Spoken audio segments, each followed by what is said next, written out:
Hello there, everyone's favourite halfling bard, Finley Shenanigan here. Being the soulful adventurer that I am, and known for telling a tale or two, pull up a stool to grab a pint as I tell you a story about my favourite hero, me. In my years of travelling, I met people of all walks and cultures. Although the horsemen coming didn't affect me directly, I saw the toll they left behind. The destruction and devastation these villainous beings left in their wake sparked something within me. How was I, Finley Shenanigan, to become the greatest, most legendary bard that Candoria had ever seen, if no one was around to behold my glory? More importantly, where is Alundra? When will she be back? And what will she be wearing? Hopefully something revealing. Anywho, setting on my journey, I shared my glamour with those who had never witnessed such pure, unadulterated excellence before. My legacy was to replace their despair and unite the people for the war yet to come. In the end of the day, everyone could be a hero. Everyone has a little adventure inside of them, and if you don't, would you like one? Ah, salutations. I am Rin Anoran, historian of Candoria, renowned problem solver, an elf of esteemed conscience. When I became of age, I set out as a Rena and departed from my home of Othalos to the city of Egoras to study the arcane arts. With some difficulties, I was able to teach myself while working as a scribe in the library of Alashar. There, I produced a masterpiece of Candoria's history and its secrets, my manifesto, the true record of our world. However, even my aspirations dwindled when Alundra's guidance vanished, followed by the devastation from the horsemen's wake. Despite all the wounds we have suffered, I shall never let our existence be forgotten, for I believe our best hope lies with our knowledge and story made eternal.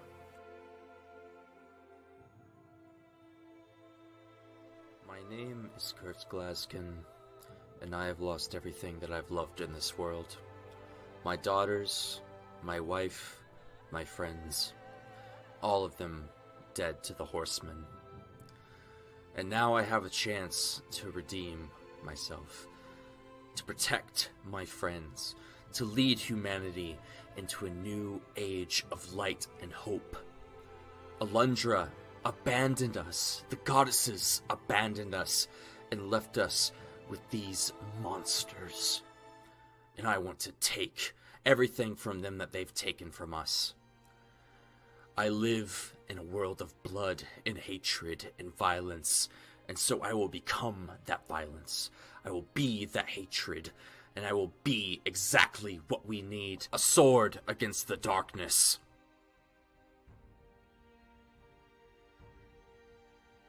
My name is Urgra Dropper, and I am a dependable ambassador. I was the only half-breed in my mother's tribe of orcs where the threat of being eaten constantly hung over my head. And yet, those were some of the happiest times of my life compared to my time with the Revenant.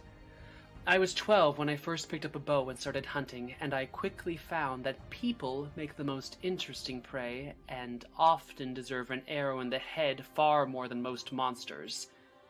Magic and even the Three Sisters were always something weird and sinister to me.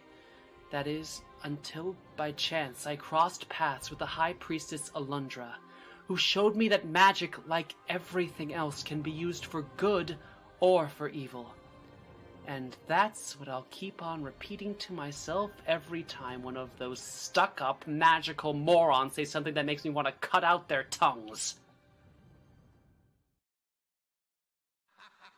The following program features adults using adult language. You have been warned.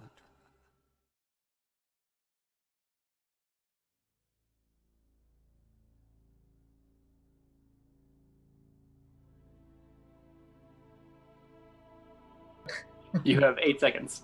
Fuck! Alright, now we are live. Alright, let's do a quick audio test. Oh, yes, that's right. Let's see if we're coming through here. I think we should be good. Hello. You have 8 seconds. Fuck! Nope. Yep, we're coming through. Yes, yep, that happened. Yeah, we even got the fuck from Dylan. Wow. Alright, welcome to Horseman of the Apocalypse, everybody. It's been a little while, but we are back. Yeah. Yeah. I am your humble DM for the night, DM Steelaxe. My name is Sean Steele. I come from Idaho, and we have been trying to get this show back up on the road.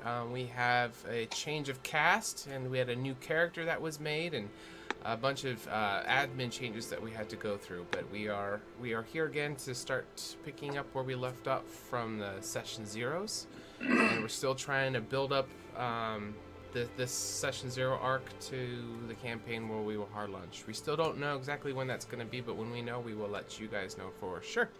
But welcome. So a quick admin note, I'm having issues with the chat bot. It's causing a lot of latency and packet loss for the stream, so I disabled it just for quality of life for the screen and for the images and stuff. So there's going to be no way you can check your HotA points. There's no heists or anything like that for this game. Apologize for that. Hopefully next week we'll have it back up and running. So welcome everybody. Let's go around the table. We'll have Connor go last, but let's get everybody to introduce themselves and say a little bit about who you are, who you're playing, maybe a little bit about your experiences on the stream so far, and then take from there. I'll go first. I got this. Let's go. Let's start this off right. It's Kyle from York, Pennsylvania. It's everyone's favorite fucking halfling bard here. Hey. Shenanigans. So glad to be back. We got a lot of cool stuff coming your way. We're going to get everything set up for the campaign to start. We got PvP coming. We got RDIs going. We got all kinds of fun stuff, but I'm just jacked up. If you can tell, I got the fling on. So pumped and ready to go. Let's try not to die. Okay. I guess we'll go in order from our presentation of characters. My name is Andrew, or AJ to my friends. I play Rin, the High Elf Wizard, and I'm also looking forward to not dying, since if you were here last when we left off, we were in a bit of a pickle and in a bit of a shit show right now, so we'll see how well we can Try to, yeah. You say it's fine, but Forget about it. You're the guy that leaps before looking, so It worked. no fear for you. But yeah, for Squishy Wizard, fear, lots of fear right now. But we'll see if we can push past it and not die. We'll see. Welcome back. Okay. I'm Dylan. I play Kurt Sklaskin, the human fighter and possible sociopath of the party. Just a quick announcement: we do have Twitter and Instagram pages now. It's not a lot on them. There's a few behind-the-scenes stuff on the Instagram. I try to talk to whoever's interested on the Twitter as well. You get some behind-the-scenes sketches, early character art, stuff like that on the Instagram right now. We have a little bit of fan art up there as well. But yeah, thanks for 105 followers. That's literally mind-boggling. Yeah, we broke 100. Yep. Blows my Triple mind. digits, boys. The game Blows hasn't my even mind. started yet. So everybody knows our goal is 175 followers when we hit the hard launch. So we're trucking along. We're doing really good. All right, Brian. Hello, my name is Brian, and I'm one of the developers for Horsemen of the Apocalypse. My primary responsibility is the Bane, one of the factions of the lands and the world that we're in. I am helping out the players today, playing one of the NPCs, Raylan Padfoot, who's helping them escape from a very dangerous place. Okay. And last but not least, we have the newest person to the HotA fam. Maria. Connor! Hey, what's up, guys? My name is Connor. I'm originally from San Diego. Been playing D&D for about 2 years now. Lots of DMing, lots of playing. Done a bunch of stuff on Roll20, and I am thrilled as hell to be here. And I'm going to be playing Urgra, the half-orc ranger. Awesome. A Welcome. girl. Yeah, she's a girl. Grizzly gruff girl. So I kind of wanted to start this off with just a little bit of history. Just kind of all of our experiences thus far with Connor, and just kind of give everybody who's watching kind of a background. We've actually known him for quite a while, and just so people can know, because he's new to you guys. I think if you guys have watched the last couple RDIs, you will have seen him there. But as far as the stream for the actual game, this is going to be his first time. But we've known him for a while. I don't know if you want to share any of that, or like how long you've been trying to get on the show. Sure. So once upon a time, back in January, I saw a posting for a game called HotA. I'm like, hey, my Tuesday nights are free. Let's go. And so I sent an application and messaged Sean a few times, and suddenly it just sort of stopped. So I'm like, oh, okay. Yeah. It's Roll20. It happens. Yeah. And then around, I think, June, I saw another posting for HotA. I'm like, I sent Sean a message, hey, Sean, is this still actually happening? He's like, oh, yeah. And so we talked and went through a couple of interviews. I got to the final interview with all three of the present characters, actually, and just missed out on the final cut. Went on with life, did more D&D, and eventually I saw that you guys were doing a PvP. I'm like, that sounds like fun. And so I asked if I could join, and then I found out that a player had dropped. So I'm like, hey, my Tuesday nights are pretty free. Awesome. And the rest is history, really. And the rest is history. Yes. We don't dwell on the past. We look forward to the future. So he is up to speed on everything that has happened. He's watched all the episodes and stuff, so it should be a fairly good transition. I'm really excited to see how he plays in our world, and it'll be really fun. So let's kind of go through and let's do some filling in of everything that's happened through Session 0 thus far. So we did have some content. Oops, sorry about that. We did have some content that we went through before we actually were streaming as well. So let's just pick it up from where we originally started playing and just kind of go through all some key points to get anybody caught up to where we are now, since we've had such a long break. Where did we start originally? Do you guys remember? Holy shit. The very first town? I remember I was way too drunk to remember that session. I can't. Oh, I mean, I think we technically did start in the Red Dragon Inn, didn't we? Did we? Like, I think. Yeah. What do you guys remember? And then we'll go from Yeah, there. technically. We started at the inn, and then we ventured out because we were requested to get the fleece. Yeah. Went to the cave. Mhm. Oh, well, I know. Sorry. The bridge. I remember we were at the koi pond. We were at Yes. the waterfall. That was it. And then we That's right. moved from there. Okay. To the inn. Yeah. No, we went to the koi pond. Me and Finley were together, and then you and Strongbraid were together. We met up, Not had a together, discussion, and then we, on the way back to the Red Dragon Inn, we ran across some bugbears. Kurtz had a great idea to kill them because he thought they'd be a threat. A very, very well laid plan was set.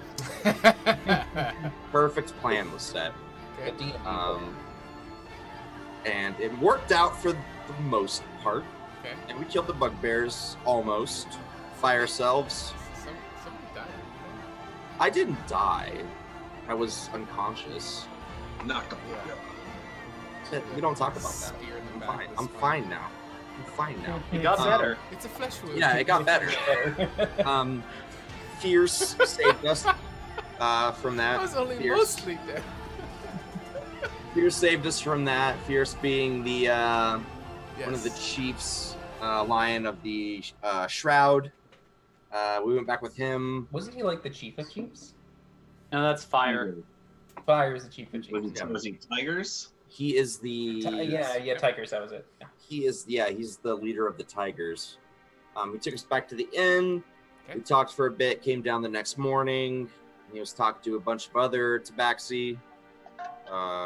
He sort of hired us on to retrieve this golden fleece, which is an artifact for the shroud, and it's important in their like afterlife ranking up kind of thing, if I'm not mistaken. Okay. Went to this cave, killed some more stuff. It was great. We learned not to touch any fluid that we don't know what it is, especially in a cave full of traps. The harpy water. What happened Harpy with that? water. Kyle. Well, there's Let's kind of share the narration a little bit. No, you're good. Thanks. No, keep going because this is actually the session that I was vacant. Oh, that's for. right. All right, let's have Andrew. Yeah, that's right.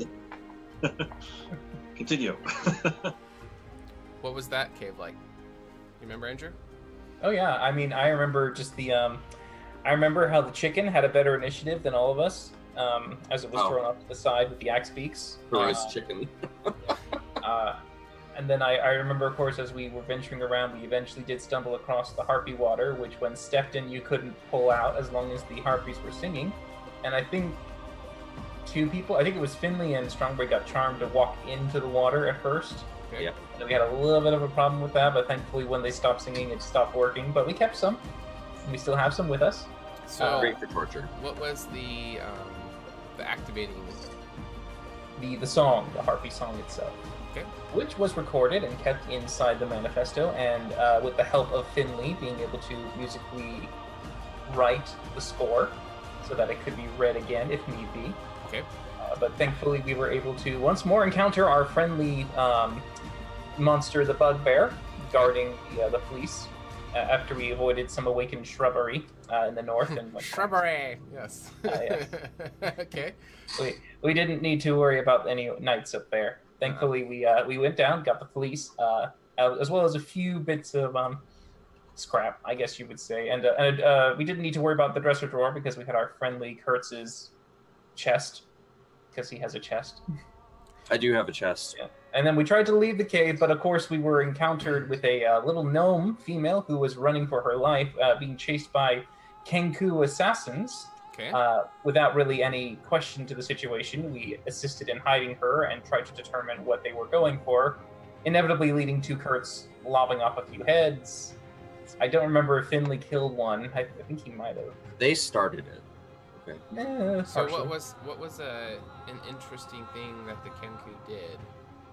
Well, they suicided themselves with what appeared to be some kind of ultimate dissolvent. Okay. I wouldn't know what you call it exactly, but yeah, they basically could suicide themselves into nothing. And they were. So there was some parts during this storyline where we didn't have streamed or didn't make it to the episode, so that's kind of why we're going through stuff as well too. Some stuff has gotten missed. This is all new to me. Right. Oh yeah. So yeah, because we were able to fight them off. I think there was 5 of them at first.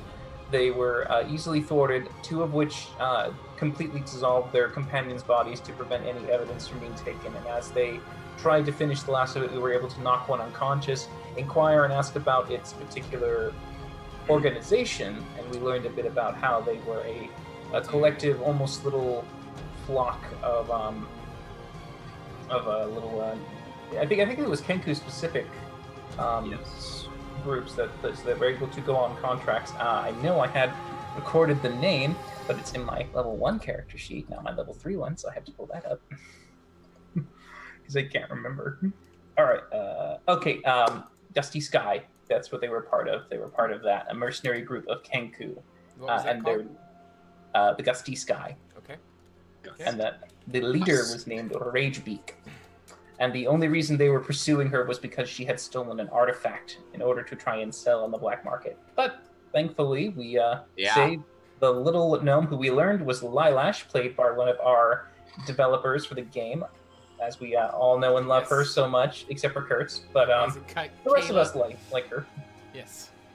But she was able to request that the fleece be brought with us back to her village in order to try and cure her husband of a specific ailment that he seemed to be suffering ever since one of the horsemen had descended upon the land.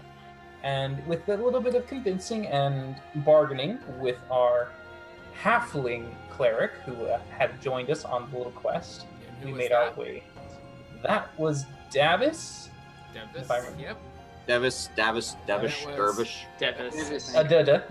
Davis. Diddy. And who was that played by, Brian? I don't know. Oh, okay. some fuckwad, I think. Like Yeah, that dude's asshole.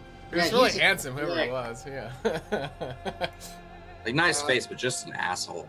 Yeah, that was Davis. I think his last name was Longhorn. I have to go through and find him. Yep. Yeah, he was a little halfling cleric who loved animals a lot. Okay. Tried to get them to act out Shakespeare. So Squirrels in particular. Squirrels, yes. Who was Davis? Like, what's the word when somebody like? He was our contact. With? Yeah. He was our intermediary. Yeah, I was working for the Shroud, helping them out, and it's through me that We made the terrible plan to. You guided us to the cave, showed us the location of where you had last heard word of its words were on my Okay. So you guys acquired the fleece. You met Lilash, and then you saved her from the Kenkus, and then she said that she needs it. And Kyle, were you there for that part? Do you remember why? I think you could at least deduce from everything else we were talking about. Yeah, something about her husband, Durgan Snoggin. Grendel, I think his name was. Grendel? Grendel, Gretchen. Grendel Snogganoggin. Yeah. Anyway, her husband was, as AJ said a little bit earlier, but we had agreed to escort her back to the town of Brandylac, where his corpse of a body was withering away, to see if maybe this fleece would bring him back to the land of the walking around instead of the laying around. And on the way, it was about like a week journey, if I'm not mistaken, 6-day, 7-day kind of thing. Okay. We had to traverse, if I'm not mistaken, it was like westward, northwestward from Candoria. West, yeah. we went up through some mountains and some cold overpasses. In fact, we met up with some bandits who had some wolves and some green. After we, did some, face melting acoustics by the Bard. Some people know of him. And some other badassery in terms of weapon and sword play. We took these bandits out, killed some wolves, made some pelts, made some blankets, and actually acquired some green bandanas and some skull belts. And that was interesting to accumulate for later reasons. Okay. Had some campfire talks between some characters, Finley included, with particular Lilash lady. And eventually we got through the rest of it and made our way to Brandy Lac, where the husband was dying in the fleece. Once we tried to actually utilize and empower this fleece to save this person, it wasn't working. What the fuck? Finley was kind of cool with it. But in the end of the day, it wasn't working. And, some of the more arcane slash, more historical slash smarty pants people deduced that there was something missing to activate this artifact, and we figured out that maybe some magical waters from the waterfall not too far away might be able to help. So after some long deductions about if we were even going to do that or not, skip that whole episode. Yeah, we just skip that whole one right there just by saying we eventually figured out that we would go to the waterfall to acquire these tears, and one last ditch effort to see if we could save, fingers crossed we couldn't, this Jurnder Geigen, husband of Lilash. And we, on the way, actually came across this arcane training grounds that was somehow active, and after we deduced and solved some of the puzzles and things, kind of made a scamper, considering we figured, well, if it was active, that means maybe somebody was coming here soon, and we just fucked it all up, so we should probably get out. And then we over to the waterfall, trying to get the tears, and this large wraith banshee of a woman came up out of the water, and we thought we were kind of frogged at that point in terms of this probably wasn't going to end well, but after some calming conversations and some quick little ditties on the Balalika, we managed to just scoop up some tears and get the hell out of there before shit got real. Excuse me. We traversed back to Brandy Lac, and anything important from Rin? Do you remember? In regards to her, the lady, that she was a priestess to the goddesses, and she was envied for her looks and beauty. Okay.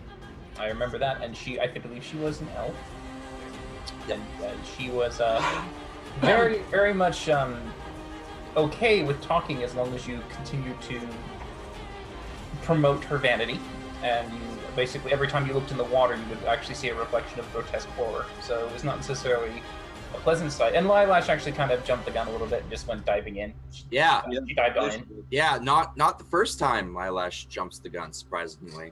Yeah, but we were able to remember if there was anything in the water. Yes, there was something at the very, very bottom of the actual... I did not spot it, though. I believe that was Finley who had the perception to see it. So, and I don't know if he shared it. What was your best guess of what it was down there? From what the description was given, it looked like the shape of a body, but we didn't really have time to investigate because I was trying to hit on a ghost lady spirit banshee wraith killer machine. So, just wanted to kind of that mission was more or less just get there and get out, especially once we figured that there was some bad shit going on. Plus, if you remember the song Waterfall played by yours truly, Finley Shenanigan, I did piss in the lake. So at the end of the day, we still kind of one-upped her. I mean, at least technically. I do remember at least making a relief conjuring carving of her so I could I just want to interject. That bitch is going to be after our asses. Okay. I hope not. I would guarantee it. What was the item that you guys got from the Revenant training grounds? Do you guys remember? A necklace that Kurtz is wearing. Okay. Yeah, the tricolored necklace. Yep. Okay. So it has the power to cure wounds. Yes. Okay. I'm awesome. How has that not been used yet? I haven't needed it. I mean, we've literally avoided combat at every corner. This is true. I'm awesome. Okay, so you acquired you acquired the tiers and you made your way back to Brandalik. Now there was some NPCs that you started to interact with and meet in Brandalik. Who were they? There were two. There was the mayor, whose name I forgot. Kane. There was multiple. Kane! Kane the The mayor, who's basically a Jedi and an asshole.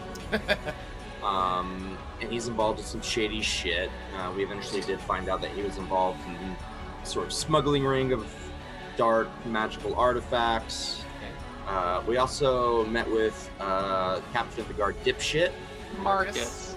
And don't forget Lilash's little helper. And we also met with Puck, who was this Yep. fantastic person. No, Mish Tinkerer. Yep. Tinkerer, magician, wizard, god, sex machine. Likely. I think Finley bought his cane off him. Yeah, Finley did get a His cane off hookah him. off him. And some drugs. What, Yep. what was And all a stamp. What was all your interactions with him, Finley? Pretty great, actually. It's probably one of his new best friends and is excited to go back and meet with him. In fact, he had a pretty great conversation about procuring some objects of purchase, and also gave him some pretty sweet ideas on how to make his treehouse fort a little cooler than it already was. You know, he had all these little mechanisms of like the ladders and the stairs kind of intertwining and coming in and going out. And to get out of there, you had to take a ladder down that rolled down. Finley had suggested, you know, perhaps, maybe, just maybe, a little bit quicker of an exit, a little bit of flair, a little bit of fun, maybe get like a slide going in there. Sounds like it might be a good idea. So Puck seemed pretty cool, pretty interested about that. Plus, I got a cane, and he was like, we're cool now. We're like pretty much best friends forever. You forgot the stamp. Yes, and the stamp. The stamp that's Kurtz's ditty. That's not mine. That's his. That's from me to him. It's so helpful. Okay. It does make time. It does speed up the process. I would think that was the whole idea. When we did return to the village with the tiers, we found it practically deserted, and literally had to just rely on Marcus, Puck, and Lilash to find our way to discover the cargo that was missing, that her assistant was in charge of but fumbled. And we had to go to the bandit hideout with the expertise help of Marcus, who knows exactly the layout of the land, and said, oh yeah, it takes 3 days, turned to be 2 hours. Okay. So yeah, really man that he was. But we were able to make our way to the river and followed it up with Lilash and Finley being able to scout ahead and seeing the cave entrance that led into what appeared to be the hideout. We tried to disguise ourselves by each of us donning specific bandit gear that we had acquired in the mountains earlier, and we were able to tie up Strongbraid to make him appear to be a captive. That's right. As we entered first into the mouth of this kind of cave river entrance, and we were luckily able to deceive our way through these very dense bandit members of the bandit clan. Hashtag bandit clan. The bandit clan. I said. But yes, we were able to infiltrate bandit clan. I think the bandit voices was my favorite moment in like the whole game so far. Don't skip those episodes. Don't skip those. Yeah, that was like a big highlight. But we did successfully put Strongbraid in a room to be kept watch on, while the rest of us went back deeper into the hideout to find a pair of dogs that could have given us away. Thankfully didn't, but we were able to sneak over to the cooking pot and shove the chef aside and get what would appear to be a very nice dose of a specific tree that Rin was able to identify in the forest earlier that has a very potent sap in it that is capable of knocking even the stoutest dwarf on their ass. Okay. And we were able to mix it into the cauldron to dish out to each of the members as well as some of the dogs in hopes to knock them out successfully, and we did, and we were able to let them lie helpless, Kurtz, as Kurtz and Lilash went and found a very special chest that looked to be covered in gold and a skeletal head, I believe. Okay. 2 chests? Was it 2 chests? It was 2. Yep. Yep. 2 chests, yeah. We were able to pull them out as Strongbraid did join back up with us. We quickly left the Bandit Clan cave, not before, of course, Kurtz had to just at least kill one, because it's Kurtz. Kurtz is here. I think literally no one but Kurtz noticed it, because I think everyone else was out, and he tried to do it without us noticing. I didn't hide it at all. Yeah, and then we were able to successfully return back to the river, where we had Marcus tied to a tree because Kurtz didn't trust him. All right, Kurtz, how'd that go down with Marcus? So, our lovely friend Marcus had been hiding secrets from us, is what we found out, and he knew a lot more than he was letting on. So, since we had him tied up, well, I encouraged him to tell the truth. He got aggressive. Probably not the best choice in life when you're tied to a tree. I don't remember that part, but yeah, perception is key. This is all Perception's key. With his words? He did get aggressive with his words. He threatened us. Okay. He threatened to turn us in to the authorities.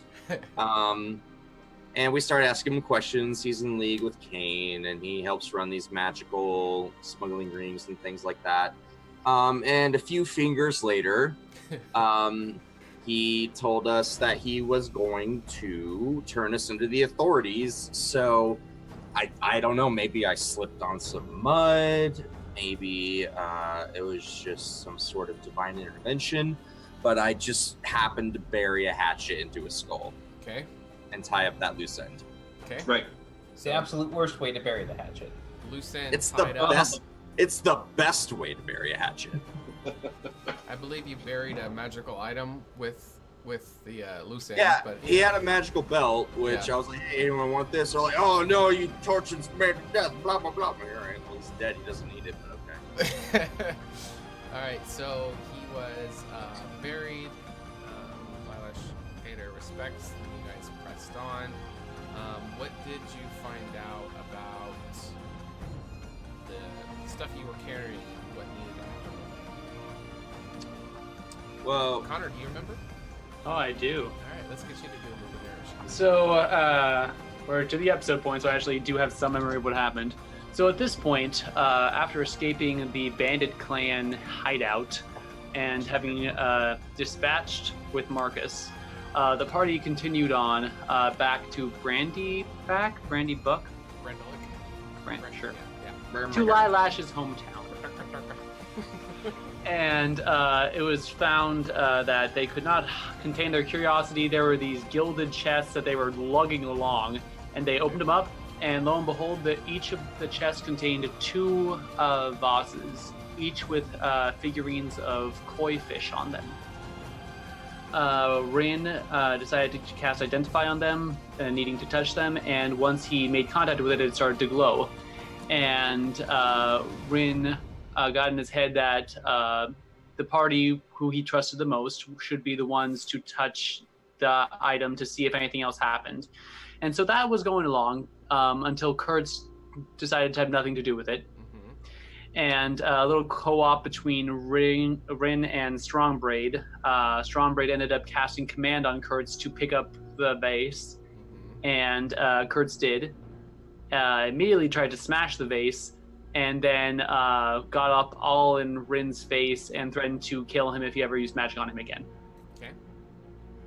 So all 4 party members had touched an urn. They all began to glow in reaction to this. Then they went back to town, I believe, to discover that the husband of Eyelash was gone. And there was a single red feather, which I forget how it was related to Kane, but you guys figured it out that it was related to Kane. And a cloak. Help him out, guys. He had a cloak made of like red feathers. Yep. Not ostentatious at all. Kill him and take it.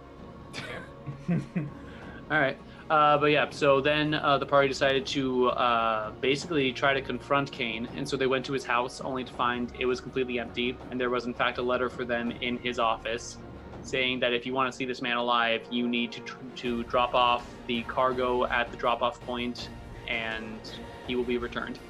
Okay. So... Betrayed by the assistant. Yeah. It actually gets hazy there. I remember...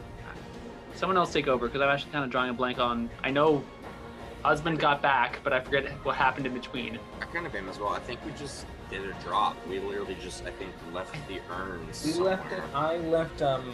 I left my little familiar there to try and keep an eye on it as long as possible, but nothing really came of it. And so we just left it to there without risking anything, as Lilash did not want to have any chance of it being a boob. Yep. So we left it be, and then we came back, and of course her husband was returned, and he was getting better. And though we had a moment of thinking, oh, finally it's all over, we suddenly had a very large loud knock at the door, where three individuals came in and immediately went over to Lilash and, in a sense, arrested her in the name of the High Priestess. And there was absolutely no way in hell we were able to stop them, as they were able to grab Kurtz by the neck and hoist him up onto the wall, nearly shattering his necklace in the process. Thankfully, that was stopped by Lilash, as she went along with the arrest due to her behaviors that she had to do in order to get where she needed to be. Okay. She paid for her crimes, so she believed it was the means were worth the end.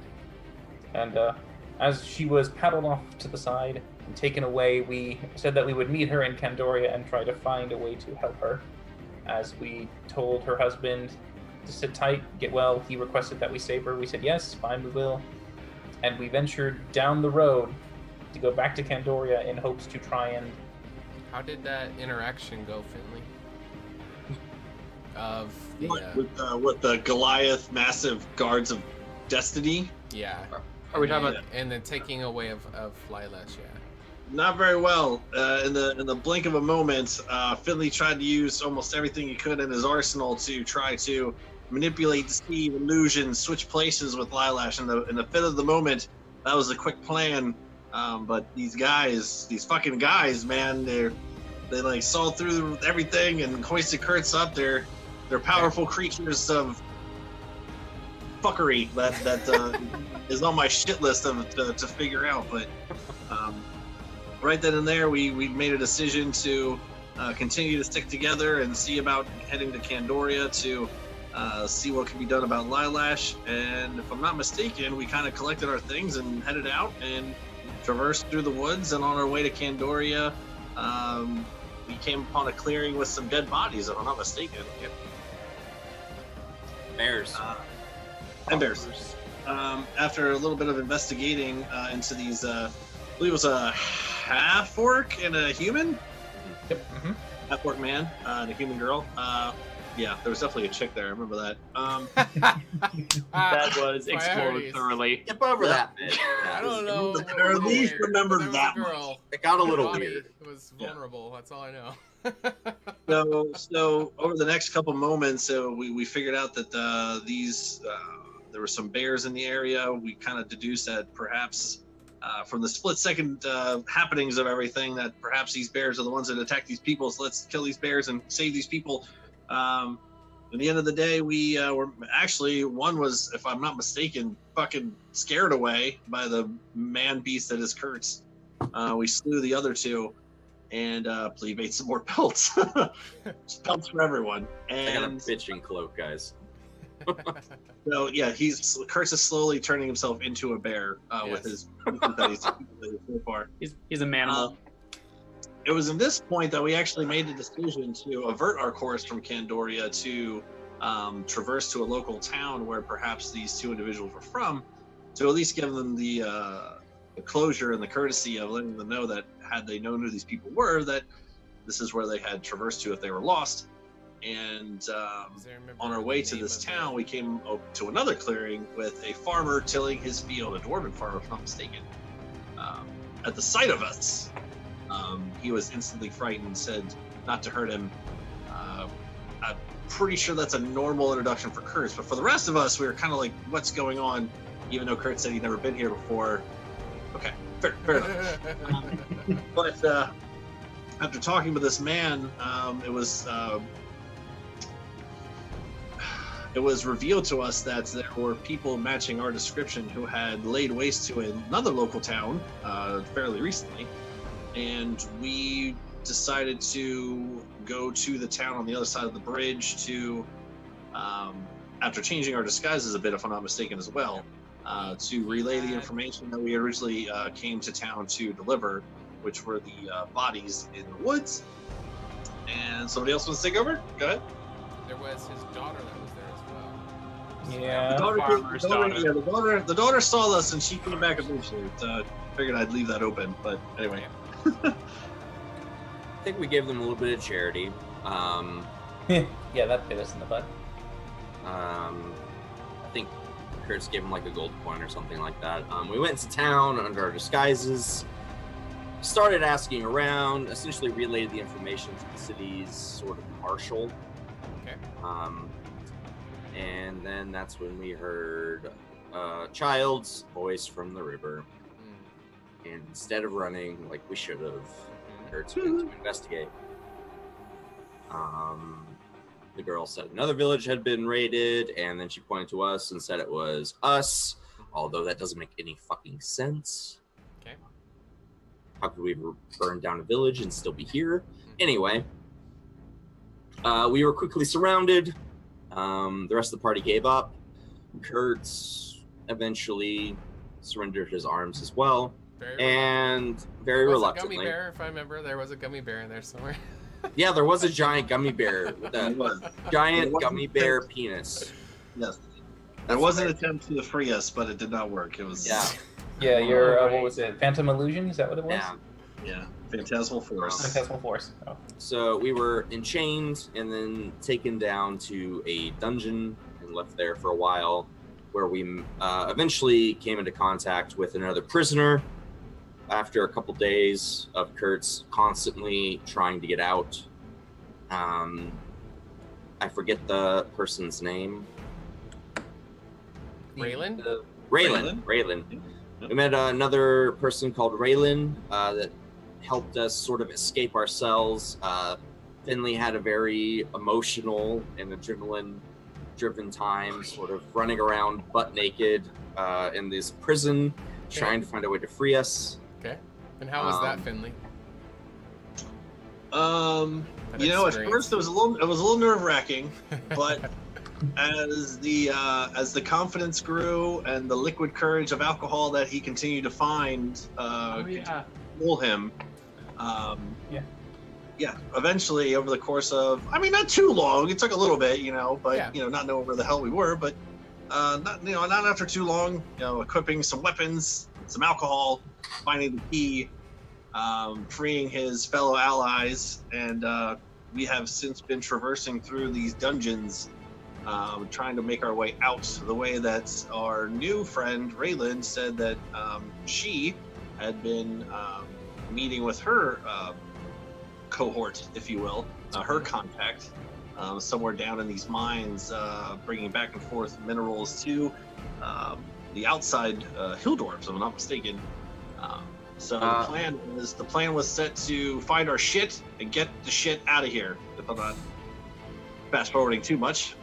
Quick question: who among us have hidden blades? Because you found like a fucking boatload of them. I think you have like 3 or 4 of them. I think you found 3, so it's Finley, Kurtz, and Strombraid all have a blade. But at this point, you have your gear back, so it doesn't really matter. You can never have too many blades on you. It's true. Yeah. I think I took mine back from one of the two of you because I definitely want to have 2. That just makes sense in my mind. But I'm pretty sure I gave you mine. What was some of the information that Raylan told the party, Brian? You mean about the mines themselves? Or? Yep. Yeah, like her going the on. dwarves. Yeah.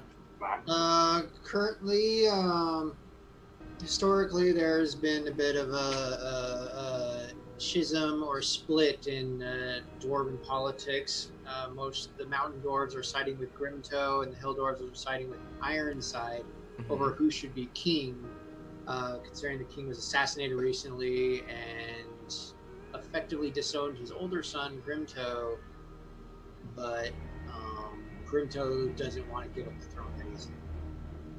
So currently, the town they're in is a town with an adamantine mine below it that's currently run by the mountain dwarves, specifically one of the chieftains, who's known as Chieftain Magnajah. When the players and Raylan were imprisoned, Chieftain Magmajaw was on his way to pass judgment because effectively the chieftains are judge, jury, and executioner when it comes to anyone who breaks significant laws. Okay. So, considering I don't want to die, and I'm pretty sure they don't either, we decided to escape. I'm actually helping, my character is actually helping smuggle out some of the adamantine to the Hill Dwarves to help the Hill Dwarves out. Okay. Because they have the refined stuff, which is the important material. Okay. So you guys are making your way through multiple levels. You guys had several crazy moments. You procured a jar of ever-smoking bottle. What else? Was there anything else key that happened? Got through some puzzles. That was Strongbraid tried to murder someone. Kill someone. Oh yes. Yeah, yes. Strongbraid decided to try to murder Raylan because her parents were mountain dwarves. Did we overlook Kurtz's lava leaping? I was awesome. We don't need to talk about that. Speaks for itself. That's just a Thursday. Come on. Yeah. We were nearly defeated by We got the magical artifact, and everything was fine. So why keep talking about it? You Don't came give him a big along. head. You came along. You fought some Magman? Magmen, and there was some Azurs, and you guys kept going deeper and deeper. Just got crazier and crazier, and all you guys started like. I still think this is a terrible idea that we're going the fuck deeper. out. We pretty much hit some gunpowder with an explosion. Yes, there was some booby trap doors and boxes. Which is kind of a little fitting for the day that we're currently on. This is Guy Fawkes Day in the UK. Well, no, actually, no, wait, no, that was yesterday. That was yesterday. Same thing. 5th of November. Oh yeah. The gunpowder treason and plot. Okay. Yeah. All about that treason. So you guys those dwarf treasons. descended further, and you got to the current level that we left off on, and you came to a giant river of what appeared to be magical lava. And what did you... Making con saves left and right and taking 1 fire damage. Yep. I don't know what you guys are complaining about. I'm fine. So you describe the area. What do you guys remember for the layout for the... From what I remember, there's 2 sides, and there's just this very thin sort of bridge of Casa Dur rock. It's not even a bridge. It's like a crowbar. Not a crowbar. It's It's fine. like a beam. It's like a fine. beam? Okay. You have small feet. You're an elf.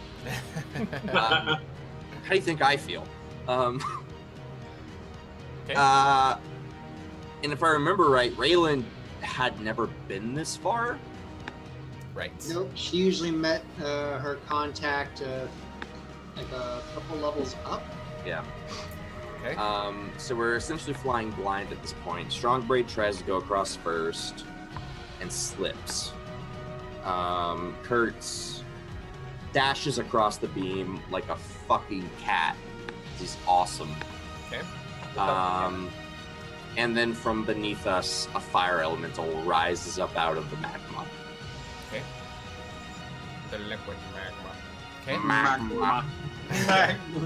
So that is where we left off, was the fire elemental bursts out of the lava river. You had just pulled Strongbraid up. He's very low health. Everyone else is on the other side, and you guys need to get across. So, that is quite the recap. I know it took a little bit, but I'm going to use the snippet of information for a recap video if we need one. So thank you everybody for going through that. So what is the current trajectory? What are you guys trying to do and go, and what is the goal? The Not goal is die. escape. Survive. Okay. Did I manage to pull Strongbraid up? I thought we were like doing the whole Scar Mufasa thing. No, he was pulled up. Yep. Okay. Okay. Alright. So now we are almost at the 1 hour mark, so I think it'd probably be best to take our first break, and then we'll start fresh right where we left off. Good recap. Good recap. Perfect. Good. Good job, guys. So Timing. that was really good for everybody to kind of get a refresher because it had been quite a while since we've gone through all that stuff, so everybody's on the same page. Okay, awesome. We will take our first break, and we will be back, and we will continue the session 0. Don't forget to buy Kurt's potions. I don't think you need them more than we do. I need them. You don't take damage. I'm the only melee now.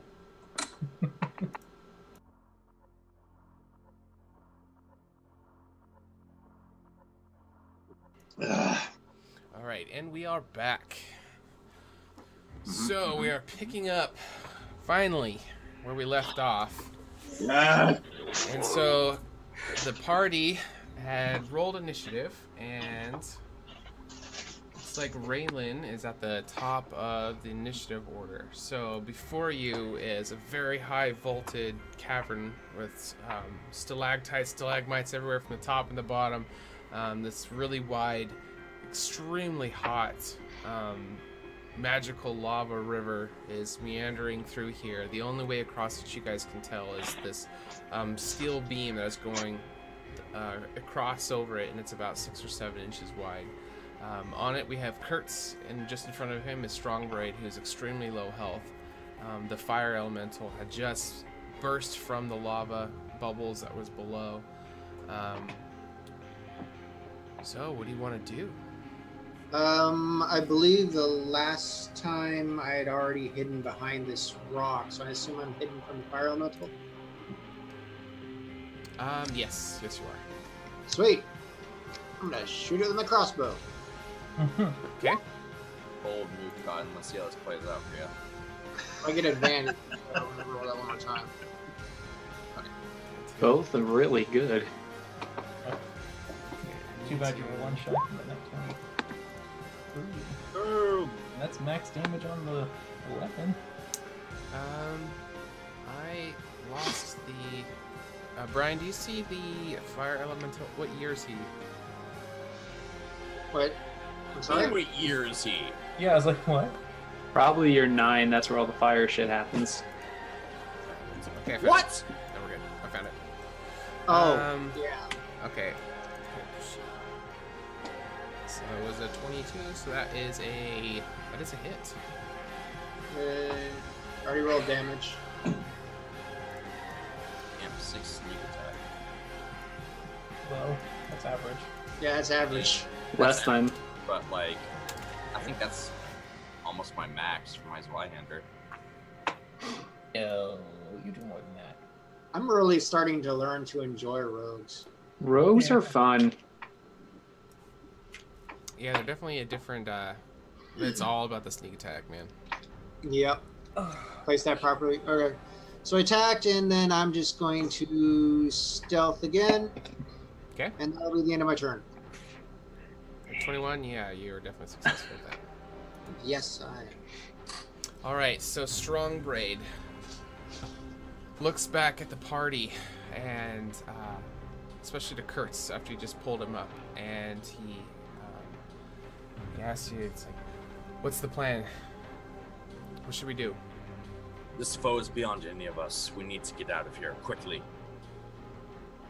Okay, so he turns and he begins to step forward, and first we will begin with a dexterity saving throw. Jeez. Yes, and he has a negative modifier. I deleted the character sheet, but I think it was -4. Oh, shit. Oh, okay. Bye. So, Strongbraid turns a little bit too fast, and as he takes a step forward, his paws lose footing, and part of it has to do with his hunchback and everything. So, as he steps forward and loses grip, his knees hit onto the bar, so you hear a loud bing noise, and he is now hanging from this beam, and he looks down and sees the fire elemental who's starting to look up and catches his attention, and his tail is whipping back and forth, and you can kind of see a little bit of smoke starting to pour off the little tuft of hairs at the end as it gets a little bit too close to the lava. And I'm gonna have him do a con saving throw.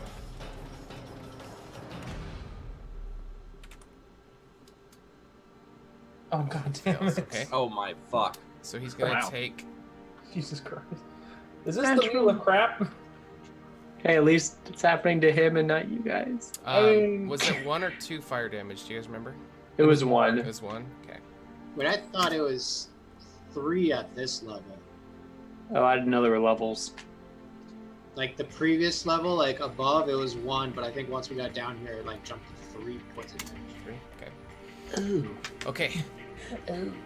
So he, Kurtz, you look down and you see Strongbraid just looking up at you, and just pure terror in his eyes, and his claws aren't able to sink into the metal, so it's just the paws holding on. And we will move on to Finley's turn. Right. So seeing 2 of my allies there going across the beam, when we can see this little fire lava beast starting to emerge out of the lava. Yes. Yep. All right. So he's I don't made know. out of fire, but the lava Yep. portion that he's coming obviously doesn't hurt him. But you just see the lava pouring off and the just pure fire elementalness essence emerging through the lava, and you can kind of see the personification of the face kind of just bleeding through the lava, and just a huge swell of heat just kind of billows off of him. Right. All right. Well, I don't know if they've seen it or not, so I'll say to Kurtz and Strongbraid, be like, fellas, you're a bit of a hot, sticky situation. Look below you. And as I'm saying all that, I'll strum on my Balalaluka to try to maybe distract this thing a little bit. I don't know if it's going to work. Okay. But I'll do Prestidigitation as a cantrip. And I will like strum along some chords and try to make it. I remember walking through here, we were trying to blow Prestidigitation on our balls to like make us feel cooler. That's right. So Yep. I'm just gonna like really like totally kind of blow on the fire elemental. Just be like trying to blow it out. Just Prestidigitation, some air on it. Just it's not gonna work. No. But in that brief moment, that's the only thing that makes sense. Just blow on it. Just it'll go away. Yes, Finley resorts to blowing on things. That's right. Just So as the wind starts to come into the flame, it starts to fuel its presence, and his body begins to grow slightly bigger, maybe like 7.3% Well, you know, you larger. see, this sounds like this should be no surprise to you, Finley. You blow something and it gets bigger. What's Fool of a halfling! Next time, throw yourself down and save ourselves the trouble. note taken, Ren, my friend. Yeah. I'm gonna try to get a little bit closer. For some reason, I can't move my token. There we go. I'm gonna try to get a little bit closer, maybe hide behind one of these pillars as I'm playing. So just like, ding ding ding ding ding ding ding, as I'm like, running over to the next pillar. Okay. That's it, man. I got no inspiration yet. I'm like left anymore. I'm kind of like freaking out because I'm like I can't fucking inspire my friends to do better. But And what I don't remember if this was accurate or not, but I'm showing Kyle and Dylan both have health potions. I think Yes. it was from Yep. people purchasing. That's right. Okay. And then Still got 'em. Someone bought one for me as well. I believe that was Spaz. No, Fuck you, Spaz. I think it was. I might be wrong, but I'm pretty sure it was. It would not surprise me if it was. Yeah, it wouldn't surprise me at all either. I don't even remember. That's just my gut. It was like it was probably fucking Spaz. And I'm showing no inspiration points. Yeah. Okay. that's right. Okay. Rin. Oh, the fire elemental got a 7, so I didn't know if that was like needing to be descending and whatnot. Oh, was it not descending? No. There you go. Oh, then Ren's gone. Oh, how did I get erased? Oh no, there I am. All right. Okay. Yeah, Okay. There we go. Now we're right. Let me shift this over so it's on the screen. Okay. All right. So the fire elemental, he will erect himself to his full size, and you'll start hearing him Of course you speak. use that word. And we got to throw the innuendos in there. Well, I did blow on He it. just so got blown. Yes, exactly. It all makes sense. Right. Continue. So you hear him speaking in this Ignan language, and I don't think any of you guys speak it. I got the important languages. Okay. So, you can see that his fiery form is starting to work its way up and grow, and it's fueled by all of the heat and the lava below.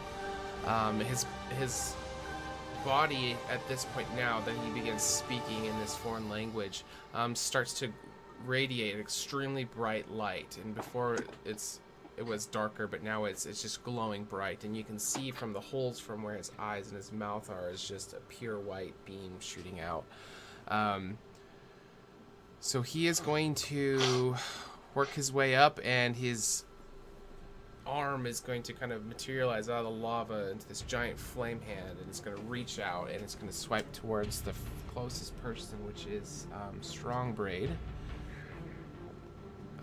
So he gets a touch.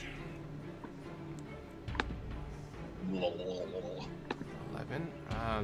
But he's going to make it at advantage. Oh, because he's freaking prone on the freaking pole, that's why. Right. It's like a fucking hunk of meat. Alright, so it is a touch attack. So if the target is a creature or flammable object, it ignites until the creature takes an action. So it was, 12 fire plus 8. Yes, that's 20 fire. Holy balls. What did you... Wow. Yes. 20 fire? So he's negative 17.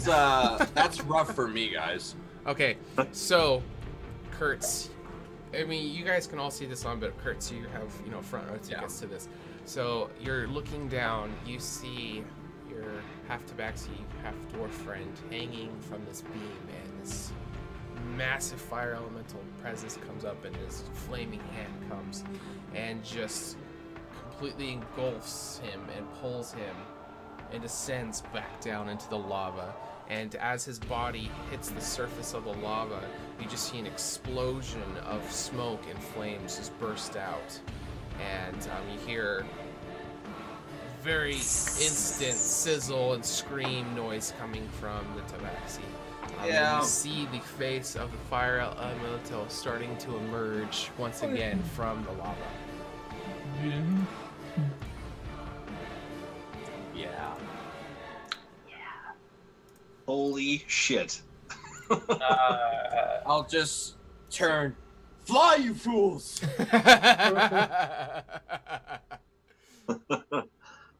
This foe is beyond any of us.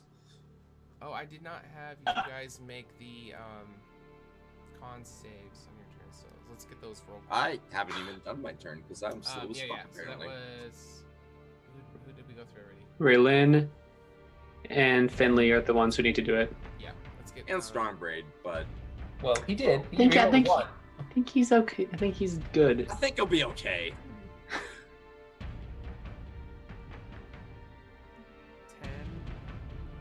10. So I think 10 was the number to beat. If I remember. Okay, yeah, so Raylan is good. Let's get a con save from. I'm working on it.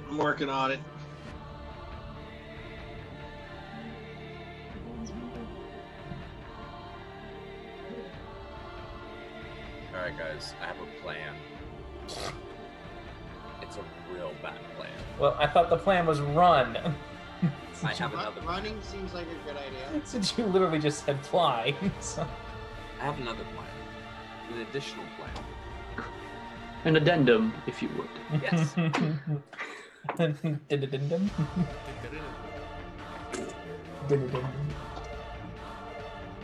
Yeah. Alright, I got a 12. Okay, you are good as well. So Rin, it is the top of your turn. Let's get it. Beginning? Okay. Just good. 13. You're good. Okay. What do you want to do? Alright, so as I'm looking and I see the fire elemental emerge from this lava, do I get a sense that it is bound to the lava itself, or does it look like it has the means to freely leave that place? What skill/spell are you use to deduce this? Well, I'm just using my basic, insight looking at it. Do I see, does it seem to be Arcana? connected to the, does it look to be connected to the lava? Every time it seems to rise and go, does it seem to stay with the lava? Give me an Arcana check, since this is a magical lava thing. 15? Yeah, you do get the feeling, but looking at the surroundings and how, since you walked up upon this is definitely magically hotter. The way the color is magically altered. This being you do get the impression that this being is probably bound to this slow-moving magma river. Okay.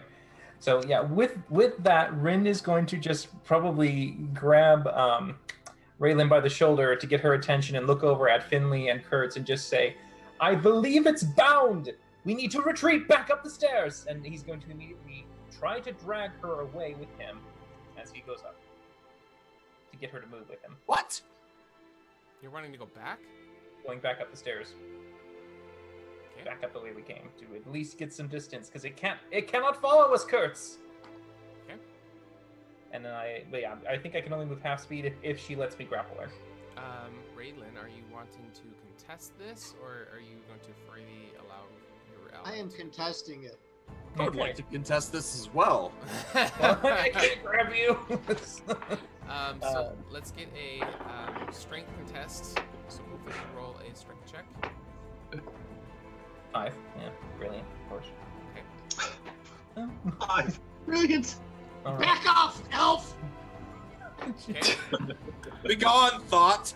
So you are unable to move Raylan. She is starting to resist your pull.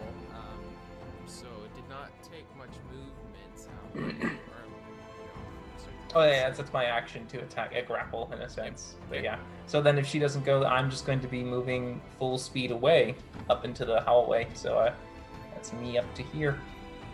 Okay. That's my turn. Okay.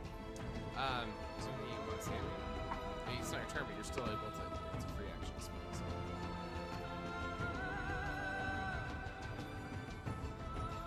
I think he said "fuck off, elf." I mean, that was pretty much the reply. Okay. Talking to me? Yeah, I was saying, was there anything you wanted to say as a free action? Oh yeah. I want to say, get the fuck away from me, you stupid. We need to fight this thing. Okay. Alright, so now we go to the top of Kurtz's turn. So let's get a Constitution saving throw. I can do those. I say as I'm going to get the burst roll. Shit. Oh! Yep. With a +4. So you will take 3 fire damage. Oh but my god. You do have. Is it magical fire damage? It is magical fire damage. Then I take no damage. Take no damage. That is correct. Ha But you do start to feel a very heavy set of beads of sweat on your forehead that are starting to run into your face as you roll through this. Yeah, it's very rare. So I'm on the beam, right? Yes. I would like to make my way across the beam. Okay. Give me a dexterity saving throw. I take my time and like half my movement. Can I be very careful? Yes. You can negate. You can negate the check if you move carefully. Well, I already did the check, but we'll just say I have my movement anyway. All right. Okay. So once I'm across, I'm actually going to turn and face this fire elemental and pull out my hand axe in one hand and my Zweihander in the other, and just plant them into the ground and scream at it in infernal. You have your token. Let us pass, or I will send you back to where you came from. Your gods don't live here. Only I am here. Okay. And I would like to intimidate it. Ooh. Okay.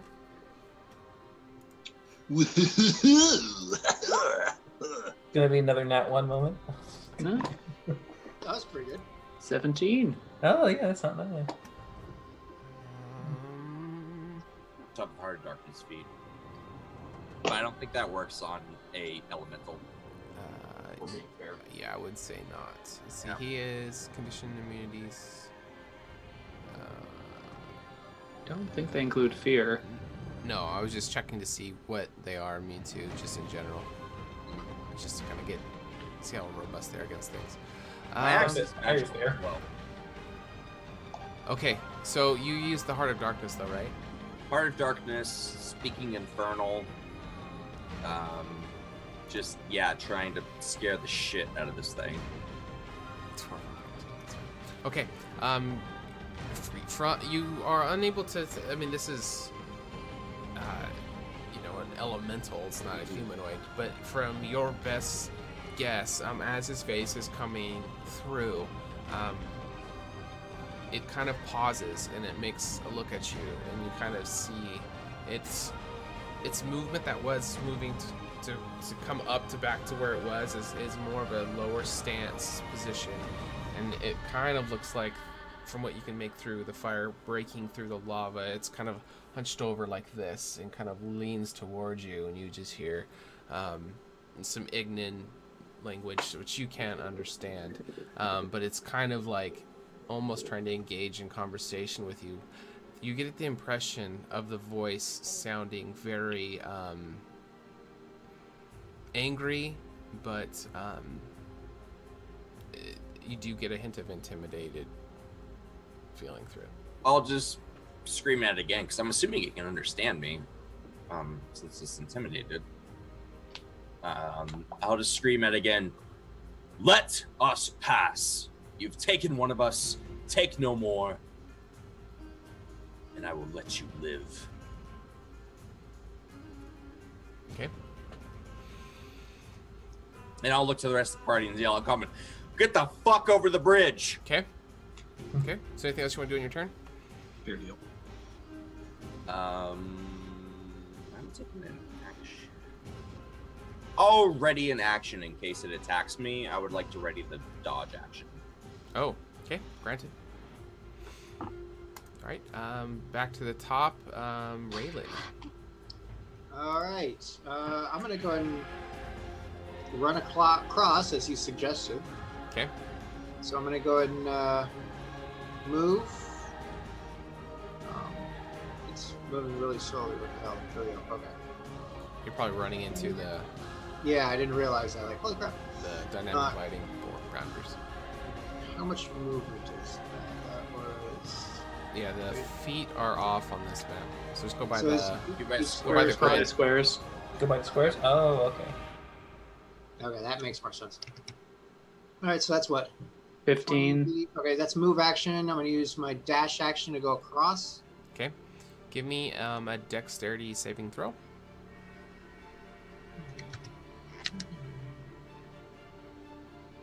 Okay, you are super solid. Thank God. And, oh, look at what the fuck's over there. Yeah, I saw that. Yeah, I saw that earlier, but... Give me a con save as well, as you're traveling over the immensely hot lava river. Okay, I'm good there. Okay, you. The method. Yep. And I'm going to go ahead and attack this method. Has it seen me? Why would you instigate? This is coming from Kurtz, the instigator. Wait, does the method see us? Like, has it noticed we're there? It has not engaged. It has not. It didn't attack me. I've been over here screaming. All right, I'm going to stealth. Okay. Oh God. You think you are stealthy as fuck. Yay! You I'm just done. feel like no one can see you. You think you're solid. Whether you are or not, you don't know. I am Drax from Infinity War. Oh yeah. Just. I'm standing perfectly still, so you cannot see. I always go to Kronk and Emperor's New Groove. Everyone knows. Everyone knows that. Everyone knows That's it. that method vision is based on movement. They're like T-Rexes. Right. They're like All makes sense. All makes sense now. Finley. Right. So I ran on my last turn behind this stalagmite over here and kind of put my back up to it. And from this position, I hear screams and terror and flesh burning and fur burning. And I kind of look around. And as I look around the stalagmite, I can hear my ally across the way screaming for us to get the fuck across. And kind of taking in the whole situation, I will traverse my way not knowing where the one ally is, because I didn't see it, but I'm going to try to make my way. If they'll let me fucking move. There we go. Gotta go around it. Fly, fool. 2. Go by squares, not by what it says on the map for distance. Yeah. What? So each square is 5, or each square is 10? 5. All right. So I went like what? 10. That's Like 10. 10, something? yeah. That's like 15. 20. Can I get across this thing? Dash, bitch. 25. That's a halfling. And Your move is 25, huh? I need to do a con save for not dying. Sweet. Ooh. Too bad that wasn't your deck save for crossing. And now I got to make a dex save, so this is gonna really fucking blow balls. Oh. And from here, I'm going to use my action to complete the movement across with the dash. So it's 5, 10, 15. Get the fuck across. Do I need to make another dex save or just? Kurtz will help you across. Like kind of just like grab you by the front of your like clothing and just pull you out from. Perfect. And the whole time I'm going across, you could just hear me go, I fucking hate lava, I fucking hate lava, I fucking hate lava, just the whole way across. Because Finley fucking hates lava from the last time we had to jump fucking pillars and shit. Yeah. Okay. Gotta get the hell out of here. So just the whole way across. And as I get across and I see Kurtz, he kind of throws me across, I just say, Where's Strongbright? And that'll be my turn. Gone. Yeah, you can answer. It's a free action to speak, so. Yeah. I'll just be still staring down the elemental and just go, gone. And that'll be my turn. Okay. What you would assume is the eyeballs, the white light peering from, the two holes. You see it's hunched over, and the fire elemental gaze has locked with yours. Kurtz. I forgot your name for a sec, I'm sorry. And Kurtz you can hear Glasgow. him. Father of murdered daughters, husband of a murdered wife. True king. I will have Pandoria. I will have my revenge in this life or the next.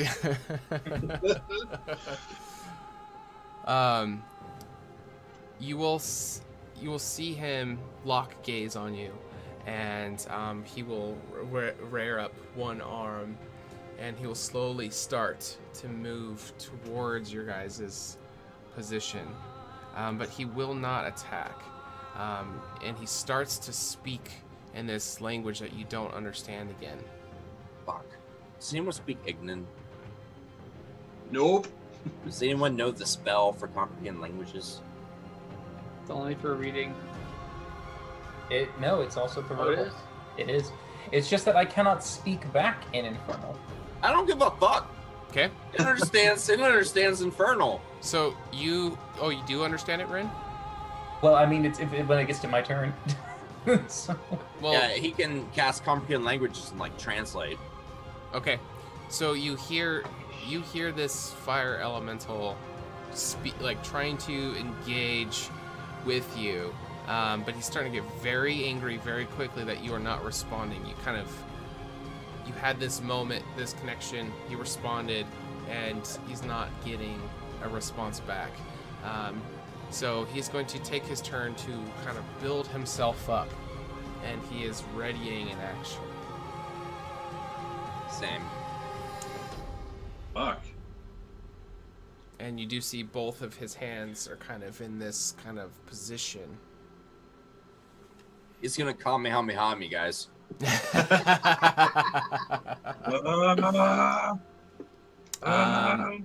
And we shall go to Rin. all right. So since he heard people moving across instead of coming and following him, Rin's going to just go 5, 10 around. Hear that the thing is probably still talking to them, and probably notices that it is engaging in some kind of intelligent conversation, and so he will cast Comprehend Languages. Sadly, that's going to burn a spell slot as opposed to Ritual. Get no over one it. could buy time. But yeah, he is going to do that, and he's going to try and see if he can, in the middle. I mean, this is like all happening in 6 seconds. If he can catch anything from what's happening at the last second, if he can hear any words that he recognizes when he hears it. So you're gonna catch just the very tail end of it. You understand the fire elemental saying that it's along the lines of sacrifices must be made. Oh, and you catch the word appeasing.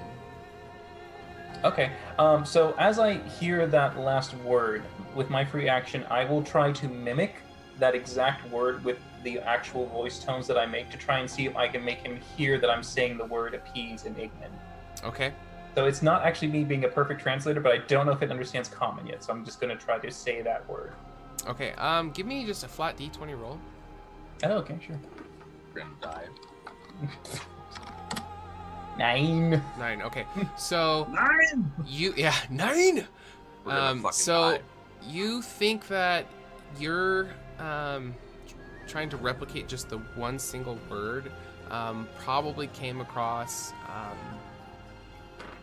as recognizable, but you were only able to get that one word through. Yeah, but I am trying to get its attention, so I will be yelling it out to it. So if the word was like a roaring... Change scoops!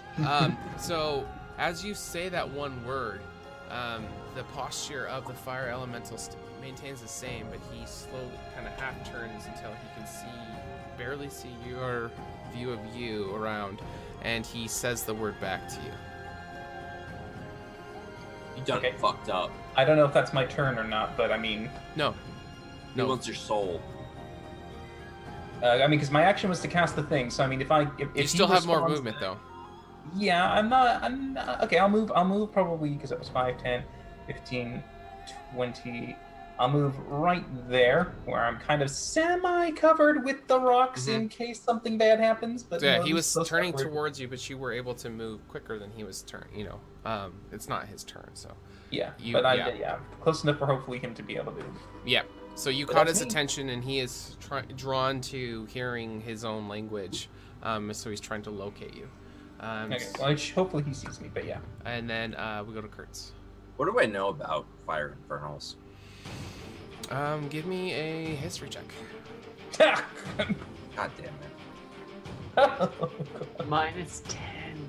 I got a positive though. That's the first positive I've done in my history. Hey, you got a 1. What? Dirty one. I remember them being made of fire. Let's see. Let me think there. I would have seen them in the war. I think you would be aware that they come from a different plane of existence, but probably have not actually ever seen them, so particular information no, but you could deduce that they are not from this plane, but that's probably it. Yeah.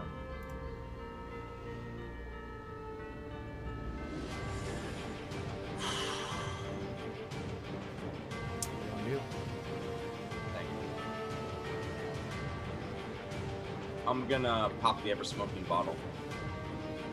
Oh shit. Okay. Okay. Oh boy. Yeah, so from my satchel I pull out a very intricate, sort of Arabian-looking bottle. And I think I'm attuned to it from now, so my actual words to activate it are gonna be like the clicking noise from Smoke Weed Every Day. Okay. Reference. Okay. Oh, hold on. Yeah, it's just a few clicks of the tongue, unstopper it, and smoke obscures 60 feet. What color of smoke did you choose for the bottle? Black. Okay. All right. So you pop the top off by activating it. It is starting to billow out. It's going to take time for it to spread, but it is beginning to billow out. It's oh shit! Only gone a couple feet this time, yeah, and this it's will completely... it's 60 feet as soon as I open it. Oh, instantly? Yeah. So 60 feet as soon as I open it, and then every round it goes another 10 feet to its maximum of 120. Okay, can you draw a circle with the correct diameter on the map? You can click on yourself and make an aura of 60 feet if you want. That would work. Yeah, I'm gonna do that. Which is gonna be the whole map. Because I am like restowing it. Just make a big one. It doesn't have to be exact. Okay, so what else are you gonna want to do?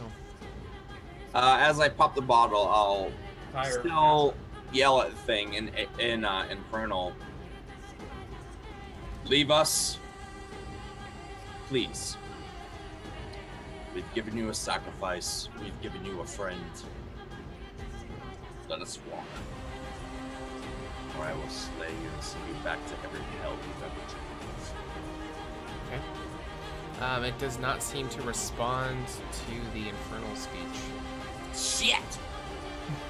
Guys, I only know 2 extra languages. It's Celestial and Infernal. So. Okay. Is there anything else you want to do on your turn? I'll try and usher the rest of the party towards the exit if I can see daylight. You can't see shit in this this cloud. Yeah, this cloud. Give me a Constitution saving throw for your turn. Does it really matter? Oh, I guess not. Not with your armor. No. Yeah. All right. Okay. Raylan, you are completely surrounded by a thick fog that is just completely taking over the entire area, and you are unable to. I mean, if something's like right in front of you, you can kind of make out, something right there, but anything beyond your immediate reach is just completely engulfed in a massive cloud of thick, dark smoke. What do you want to do?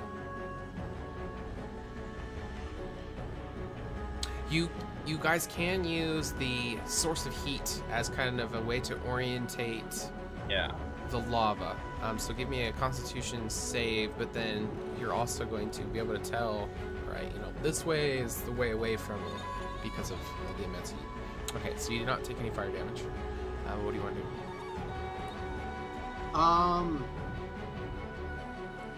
Well, I don't think it's a good idea to really attack anything. It hasn't attacked us.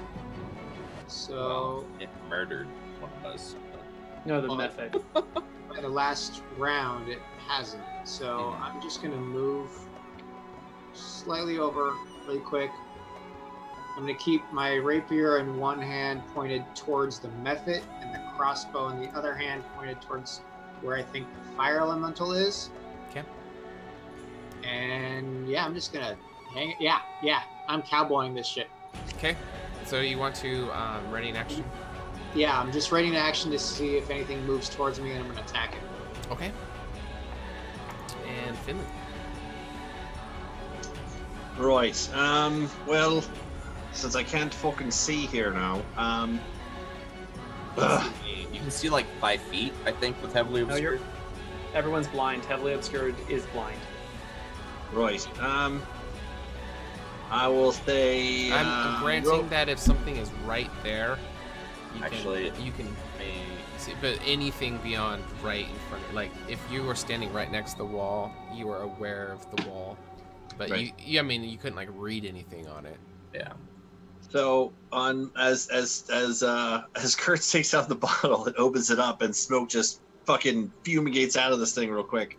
One thing Finley would say is like, "No, Kurt, no, that's Rin still hasn't gotten across yet." And as the fucking smoke goes across, I'm gonna kind of like put my hands up against the wall.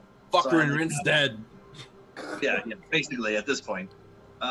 I'm going to use the wall to kind of traverse and kind of keep my hands against it, and I just want to kind of make my way this way. Just north or south? Just to the other side of the, like still kind of. If you move slowly by guiding yourself on the wall, you can go at half movement speed if you want, but you'll be able to know where you're going. Okay, that's okay. I just want to get here, and I'm going to constantly pound out Prestidigitation, that gust of wind again, just to see if I can at least like not only playing music. Oh, by the way, with my that'll do. Balalalika. Right? Ukulele. Right. So I'm going to play my Balalalika and cast Prestidigitation and keep like gusting wind, like. So for the ever smoking bottle, After a moderate wind, 11 to 20 miles per hour can disperse the smoke after 1 minute. Strong wind can do it in 1 round. Okay. This is just like a handheld band. Which direction are you aiming it? Down Right. down Well, the beam? trying to aim it. I just want to aim it right there, so that in my mind, I'm trying to give Rin something auditorial to try to make his way towards, and at the very least, like maybe just like Okay. light at the end of the tunnel, but more like wind at the end of the smoke.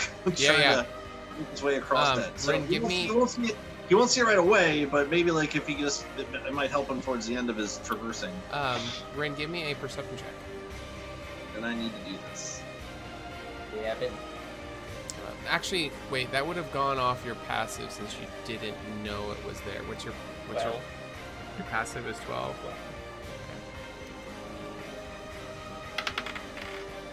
Okay, so we'll come to that on your turn. All right, so And you do see. Just to finish my turn, I'm like, fucking hey, Rin, we're over here, man. Get across, and I'll just keep presentation right at that spot. So hopefully, auditorially help. And if he gets his way across, maybe Right. there's just that little light at the end of the tunnel kind of feel to it. So you do notice that the gust of wind that you are creating is definitely making a visual difference within the cloud of smoke. It's making kind of a vortexy look. So even though vision is heavily obscured, it's not like your eyes are closed. It's just dark from the smoke, but you can see the smoke kind of swirling, and through that, just the natural light from the lava from underneath, it kind of creates spots of like indication of that there's a void there. So you have a decent feeling that he might be able to actually notice this spot. So if you're aiming it towards the beam, he might be able to make his way towards it. Okay, that's all I'm doing. Till the next round. Just gonna keep doing this. Okay. So the fire elemental began turning to look at Rin because he heard his words. So you just hear him screaming in Ignan, in confusion. There's no like actual. So Rin, like as you're listening to what he's saying, it's nothing like not communicating. It's more of like what a fire elemental would say if they're like, what the fuck is going on?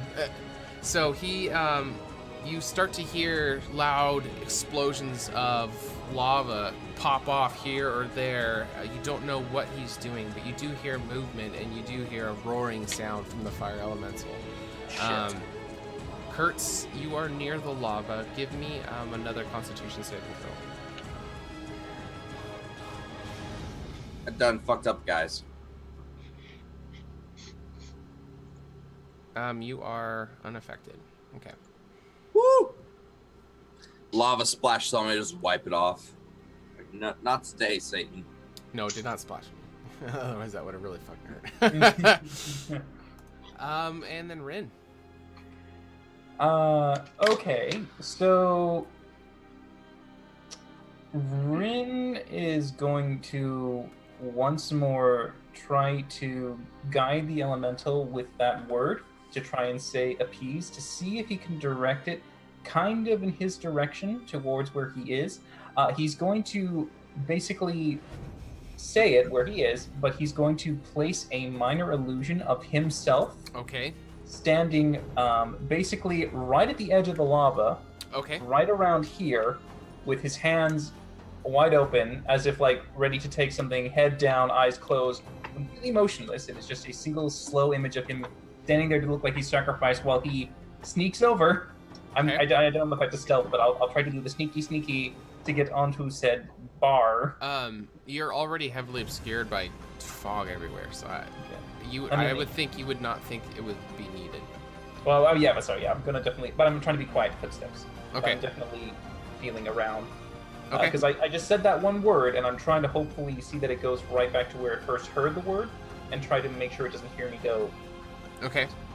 When you say the appeasement word, you do hear that same word coming back from the fire elemental area. Run! I'm trying. I mean, I literally Run, Rin, run! tried to get it to do that, but I mean, do I at least feel the bar? Give me, give me another perception check. This one wouldn't be passive. You're actually looking for the beam. Come on, Rin. God damn it. So, you You're are like a toddler in a toy store. You are being very, very careful to not be noticed that you moved from a different location. And through that, you are moving a little bit slower than you thought. You thought that you'd be at where the beam is, but you're feeling around in this obscured this area, and you can't find the beam. But as you look up, you do see the vortex of that Finley had made. You can't see through it, but you can see there is something up ahead that is not completely blacked out like everything else around you. Well, I mean, okay, I can see that, but yeah, if I don't see the bar, if I can't find the bar anywhere, I'm just continually looking for it. I need to find it. Kind of think of it like a lighthouse, and like it's really, really foggy. Like when the beam passes on you, like if you're a ship out in the fog, like you can't see everything, but you saw the source of where it came from. So you probably could deduce that, you know, triangulating your position versus where this thing is, if it's shining straight across the beam, it might be kind of showing you where to go, but you don't know for sure. Right, yeah, I mean, yeah, until I can know for sure, I'll try to triangulate it, but I mean, I feel like for my turn right now, that's basically it. Yeah, you don't know where the beam is for this turn, yeah. Yeah. That's me. Okay. All right, Good Kurtz. turn. What do you want to do? All right, so I'm right next to the beam. Do I see Rin fumbling around trying to find the beam? No. No? No. You do notice the vortex that is being created by Finley, and as these turns progress, it is going to create more and more of an open area. But as far as what's going on past that, you are not able to see. But you did hear Rin shouting out in Ignan, and you know the words were matching. You do hear, you know, response from the fire elemental, but as far as seeing what's going on, you have no clue. But give me a Constitution saving throw. Does it matter? Oh no, not for you. Fuck. Yeah.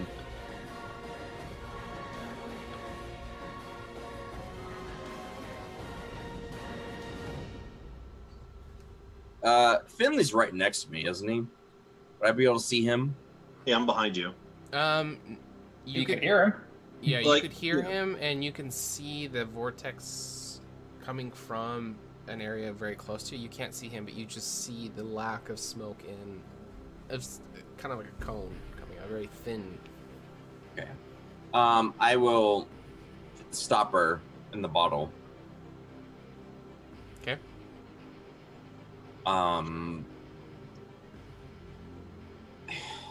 Fuck. This is a dumb decision. We're gonna run back across the pillar to try and find Rin and get him across. Oh shit! Okay. Ooh. All right. Give me a dexterity saving throw at disadvantage. Oh no! Oh no! Oh my god, dude! Right. Oh. Well, maybe he dex failed while he was still on the ground. Yeah, did I even manage to make it onto the beam? Did you give him his butt?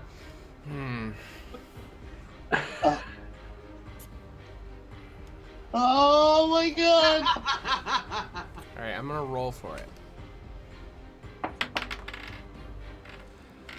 So, no, it was not at when you were able to get up onto it. As you're moving forward, you can't see, so I'm assuming you're moving at a very slow pace. But you get to where you're just over where the lava is, and that is where you lose your footing. Can I do an athletics check to pull myself back up? Well, give me the athletics check and we'll see what happens. What do you mean? We'll see what happens. Oh It's shit. not a 1. Okay, so 4. you as you're moving along, you were moving slower, because you can't see. You don't know when we would just sprint off into dark fog over the lava. But you were just over where the lava was, and you start to lose your footing, and you are able to kind of have your arm up over the edge of it.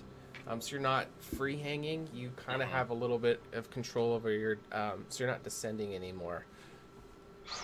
But you have not pulled yourself up at this point.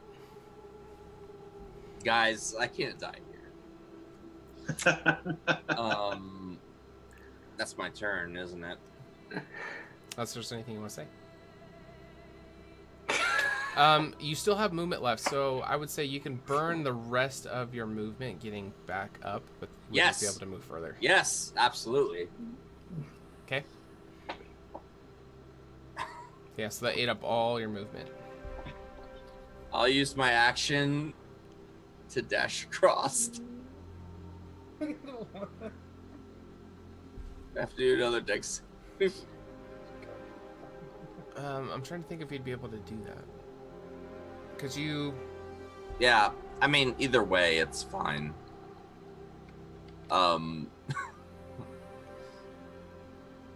Actually, no. What I'll do when I get back, would you be able to dash after falling pretty much prone? What I'll do when I get back on the pillars, I'll just douse myself in holy water. Okay. I'll just pull one out of my pouch and just spray it over me. Okay. Okay. I don't know if it's gonna help. Okay. But okay. Maybe. Yeah, could hurt for sure. All right. Raylan. Can't believe I just fucked that up so bad. Yeah, that could have been really bad, man. Yeah. You gotta be careful. Yeah. I'm playing as the character, man. The character would go back for the fucking dumbass mage who didn't run across the fucking pillar when he said to.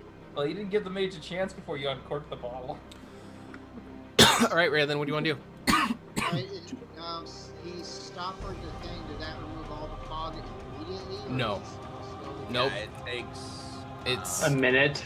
Yeah, so it is not billowing anymore. So it is not growing, but it is not diminishing very quickly. So it's kind of all going through this vortex now that Finley is shooting, but it's still a very large radius. Fuck. Yeah. Save me! Well, you're standing on top of the beam now, so you're fine, right? Mm-hmm. Yeah, where is he on the beam? For a moment. Is he like halfway across, or? No, he did not get far at all. Just right over where the first part of the lava is. I am 50 years old. Dexterity is not my best stat. Did I hear him like crash? You might have heard him curse. Son of a bitch! Kurtz, would you have said anything whilst losing footing, or would you have just not? Did you take it like a man? Yeah, I took it like a man. Yeah, so you didn't say anything, and I don't like to meta stuff, so, you were unaware of his... Unless there was a noticeable jaw-hitting metal sound. Yeah. Yeah, I would, yeah, you did not, you're unaware of that, no. I'm gonna put my rapier away. I'm gonna take my ion stone and I'm gonna throw it up so it starts spinning around my head. Okay. And then I'm gonna slowly inch my way back where I think Kurtz was in case he needs help with the fire control. Okay. So we're gonna move slowly, okay? Yeah, just very, very slowly, and I'm just gonna kind of whisper out. Kurtz, Finley, is Rin across yet? No! No, fuck no, not fuck no. Okay. And I really don't know what else to do at that point, so that's it. Okay. All right. We will go to Finley. All right. Jesus. All right. I did not think this was gonna go this way. I thought it was Same. run across. We're good. Let's go. Why'd you run toward the fucking way we came in, Rin? Why didn't you just let me get across before you popped the bottle? I was 90% of the party was across. More like 75. Whatever. Yeah, the other one's still kind of in the middle. All right. So, seeing Kurtz gallivants across, but then lose him a little bit as he gets farther into the fog. Holding on to like the side pipe as it's like kind of next to me there. So now that I cast Prestidigitation, that thing is now up. I don't have to concentrate on it. Okay. So I'm gonna start to like use the pipe and like kind of slowly get up a little bit closer to see where he's going. And I can only cast this at 10 feet at a time, but kind of seeing how the winds are starting to kind of like, can I cast the first one here? Okay. You know what I mean? So I cast the first one here. So I'm gonna kind of like make my way using the pipe as like a guide. Okay. And I'm gonna pull up. I'm gonna do it again. And I'm gonna cast it again. Like 10 more feet out here and start trying to like light the way. So it's only 10 feet at a time. So like the first one would have been like kind of at the very edge, and like another 10 feet out from that is like another one. So I'm gonna try to, and like once I get there, I'm gonna just kind of hold it. I don't want to go too much farther because one, I can't see, and two, I'm just trying to like guide the way across. And I'm just gonna keep like and I'm just like trying to like do as many things as I can to get Ren to like get some sort of audio visual to get the fuck across here. But it's really my turn, man. I don't have much left to do. Give me a d20 roll, and that's the distance that you are able to shoot the vortex out to where it is noticeable from the other side. Okay. 3. 4. 3 feet. It's literally And a multiplier of 10. So it's 3. It's literally centered on me. It's 3 feet from the extent of the first one. So we'll just keep doing that each time. All right. So there's the first one where I'm at. Right. That's where, and then I wanted to cast it out here somewhere. So just round up to the to the next square. So we'll say 5. All right.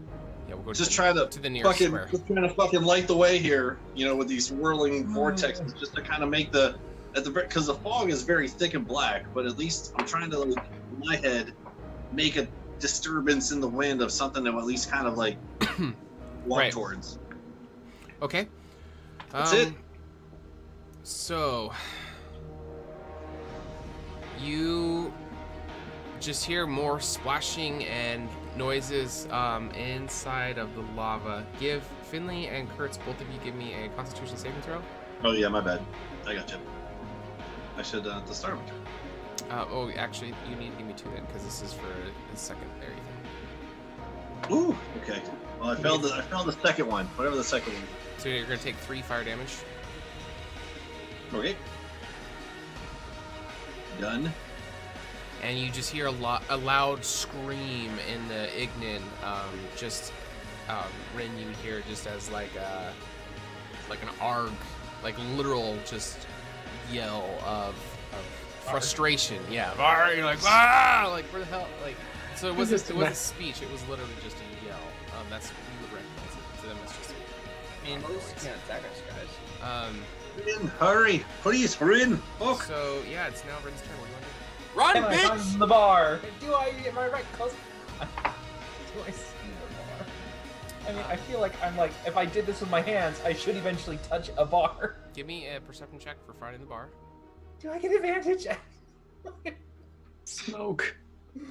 Oh, Yeah, God. no advantage. No, just give me a risk. 16. Okay. There you go. I see the bar, right? Yes. Have faith in your bar finding skills. Yeah. Okay. You find a long, hard rod in front of you. All right. Now, when I saw the bar initially, was it square or rounded? It's more like an I-beam. An I-beam. Yeah, so it's like Square. Okay. flat on the top, flat on the bottom, and then skinny connection. Right. It has these little bits that kind of like envelop it on the side, sort of thing. Right. Yeah, from a cross section of it, it's an I, capital I. Okay. Yeah. So before you did notice the vortex.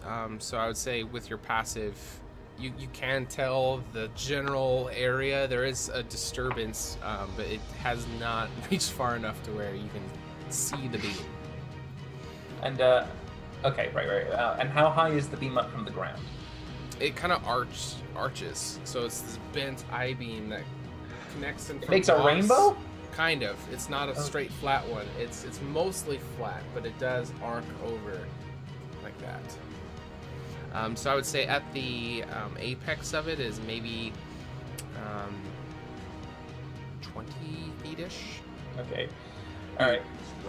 Yeah, well, I mean, yeah, Rin's gonna try to hoist himself up on it, I guess, and he's going to,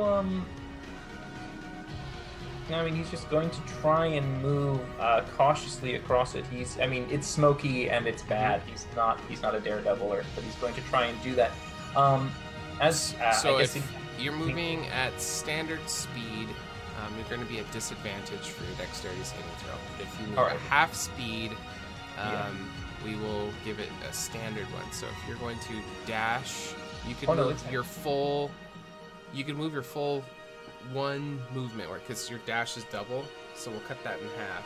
Yeah, if I choose to use an action. So you can move double at disadvantage, or you can move your full movement at standard. Yeah. I mean, I'll be doing that. It'll be full movement, standard, slowly going across it as best I can. Dashfully, slowly going. Slowly dashing. Carefully dashing. 15. Now, the problem is I think I get here. Do I see that there's a body that's kind of semi on the beam? Well, give me your dexterity. Check first. He's dead. Fuck him. He's dead. Already had a 1. Wait, is it check or saving throw? Saving. I think it's a saving throw for everyone else. It's still +1 either way. 19. All right. So, as you step up to this I-beam, you found it with your hand. You get this idea that if you keep your hand on the edge of this rail, you can use that as a guidance, and you use your nimble, dexterous self. You're kind of crouched, so you're not able to move at full speed, but you're able to run your hand along the thing as you're moving forward. And you get up to where Kurtz is. So, Kurtz, what were you doing? I mean, I'm trying to get him across. If I see him coming through smoke, I'm just gonna throw him behind me and try to get him on solid ground. Well, where I see Kurtz, is there lava below me, or is there dirt below me? Because I mean, I'm sure there's lava below you. There's lava below me, so he's blocking the way. Yes. Okay. Great. Well, if you're blocking the way, that's not going to do so well for me. Yeah. So I'll try. You know what I'm going to do? Throw him. If I'm moving and I'm using my kind of what's the speed I'm moving at? Like, am I moving is it kind of like a nice steady dot dot dot dot, or is it more like a going dot? No, it's going to be a steady pace because you're using your hand as kind of the guide on the edge of the I-beam. Yeah, do I have enough momentum? Okay, do I have at least enough memory and momentum to know that I'm close to the shore? Yeah, you're a smart dude. You would kind of just... So what I'll do have a feeling of being close, when I get close enough to him, and if I see that he's in the way and he's kind of blocking it, I'm going to grab him with my movement and tackle him and barge us forward towards the shore. Like doing a grapple? Yeah, like a grapple, to get us both to the shore immediately, kind of thing. Like, I'm going to use myself to kind of jump into him and use that to kind of push him back. Kurtz will have had no idea that it was you, so I think a natural reaction would be just to contest it. So give me a strength contest between the two of you. And that's how Kurtz threw Rin into the lava. 17! Oh, not damn! Bad. Oh! Rin beat Kurtz's strength competition. Oh my god. Write this down. Write it in your manifesto. So you are spinning along and you are able to take him off balance, and because he had no idea it was coming. How do you want to do it? So I just want to literally basically do the whole version of grabbing a person in the middle and using my momentum to push them back an entire straight direction so that his back and butt should land on the ground. So you guys were just above where it was.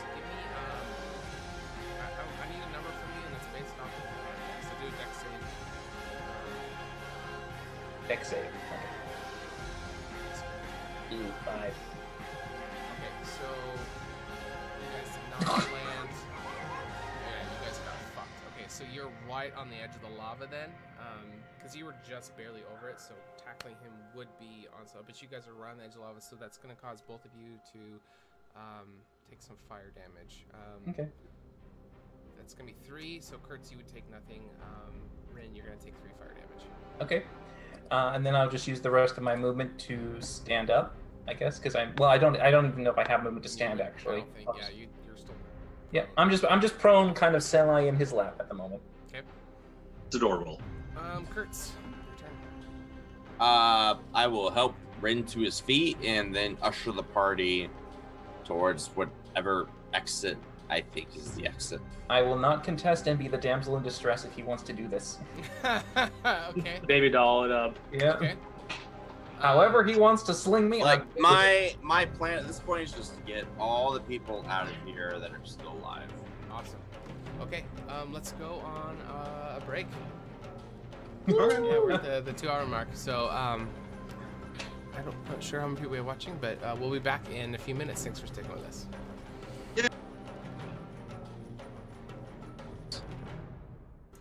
All right, and we are back. All right, so Star Wars. woo! All right, so you guys have all made it across, but you're still in a massive cloud of black ever smoke. Finley Run! has created a little bit of a vortex pointing backwards, but it's not the direction you guys are wanting to travel. Well, who knows with you guys? I mean, half you guys are always moving backwards. But, let's see. We are at still in range of the fire elemental, so we'll still keep following initiative. Raylin, what do you want me to do? Is everybody across? Yes. Well, hallelujah. Well, yeah, you guys can talk, even though you can't see. Like, you guys aren't talking very much, but you guys are able to communicate with voice. All right. Let's see if we can get the fuck out of here. How far did Kurtz carry me in his arms? Are we still like in any sort of initiative order? Are we free roam right now, or? We're still. You guys are. Well, yeah, fuck it. Let's end it. Because you guys are going to be moving, and everybody. No, that's fine. That's fine either way. I just didn't know if I. No, that's fine. No. You're moving away from it. Yeah, we'll end this work. Yeah, Right. technically everyone should be moving before the fire elemental gets another turn, because Kurtz wouldn't be moving ran away. Right. All right, I'm just gonna move a little that's bit fine. back in here then, because everybody's across, and once again whip out the rapier and point it to where the method might be. Okay. And just say, all right, ready to move. Okay. Fuck that. We're barreling through. All right. Give me a quick second. I need to pull up stuff. Kurtz sees the methods and he's like, fuck you. We're getting out of here. Actually, that method you wouldn't see because he was still in the range of the smoke. But you did see him earlier, but you don't currently see him. But no, we're like, Kurtz is just like, we're getting the fuck out of here. Come on. Yeah, I mean, I'm guessing unless you dropped me, I'm still in your arms. Probably. You're Yeah, like but slung over my shoulder. Sure, Please. slung over the shoulder. Please sing Whitney Houston, okay? The end, I will always love you. Yeah. Okay, I was gonna say that. I prefer Careless Whisper. I'm trying to find But the fire method. I don't know why we're running this way, Kurt. There's nothing up there. Wait. It's session 0, or it's in session 0 campaign monsters NPCs. Well, while you're looking at that, as Ren gets across, and I kind of see them both stumble through the fog a little bit, and Kurtz picks Ren up and starts to carry him away. Finley's gonna yell to Kurtz through the fog a little bit, trying to keep up through the fog a little bit. What do you mean, Strongbreak's gone? Where is he up ahead? Do we need to catch up? He's dead! Strongbreak's dead! Fuck off! As we're still running through the fog. What do you mean he's dead? He fell in the lava, Finley. It took him, Finley. We need to get out of here. We need to survive. Listen. Men die, soldiers die. Right now, the only thing that matters is we get out of here alive. I'm just gonna try to keep up with them the best as I can. I'll grab Finley too and throw him over my shoulder. I can't see in dark as it is, let alone fog. So no, just I'll grab Finley too and just toss him over her shoulder. You only weighs like 30 pounds. Okay, so Finley, you feel well, let me roll for it first. Oh, yep, it definitely hit. All right, so you feel a slashing claw attack run across your chest as you're making it through, and you take a lot. 9. Holy shit! You take a lot of damage, yeah. Ow. Question, DM, just to try and not let Finley die. Can the Mephits see Finley? That's true. They should be disadvantaged too. Oh, that's fair. That's fair. So 6? Hey, 6 doesn't hit. Fuck that noise. Yep, you're good. You're good.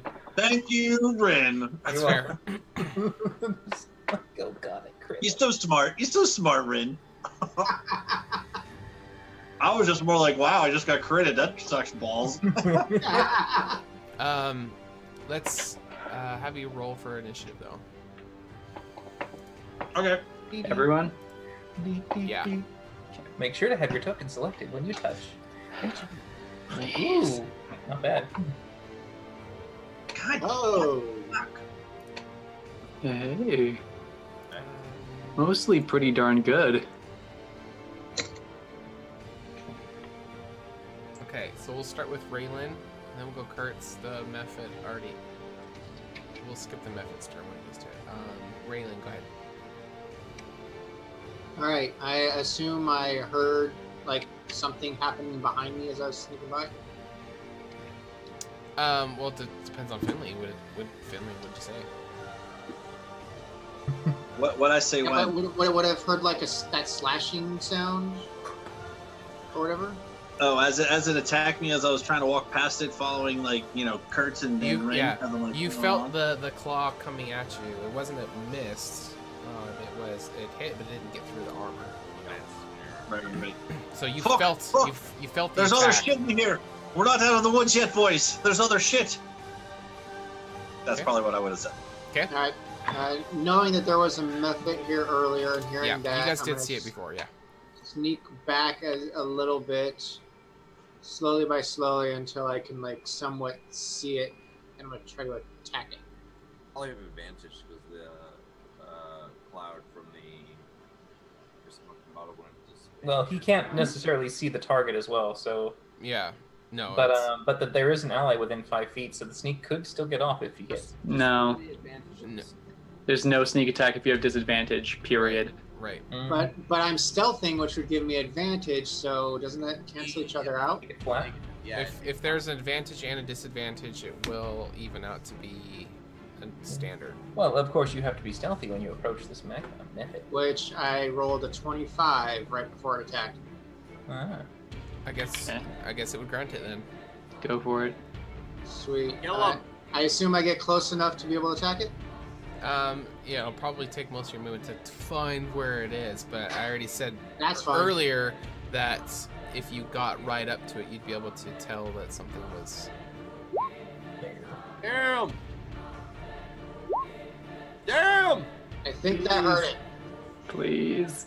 That is the weakest sneak. Doesn't matter, the damage was Feeling a almost 1. It is though. You can sneak. Alright, Bye. so your sneak attack of your rapier sinks right into the magma mephit. You hear it screech out in Ignan, but it doesn't seem to have fallen. You can't see it, but you can still hear it, the beating of its wings still flapping in the air. Kurt, it's your turn. Alright, I just want to dump Brandon on the ground and head towards the scream of this creature. Okay. Give me a perception check. Raylan was pretty close, so it was justifiable. Justifiable for him to find it just bringing up movement, but I'm gonna need a perception.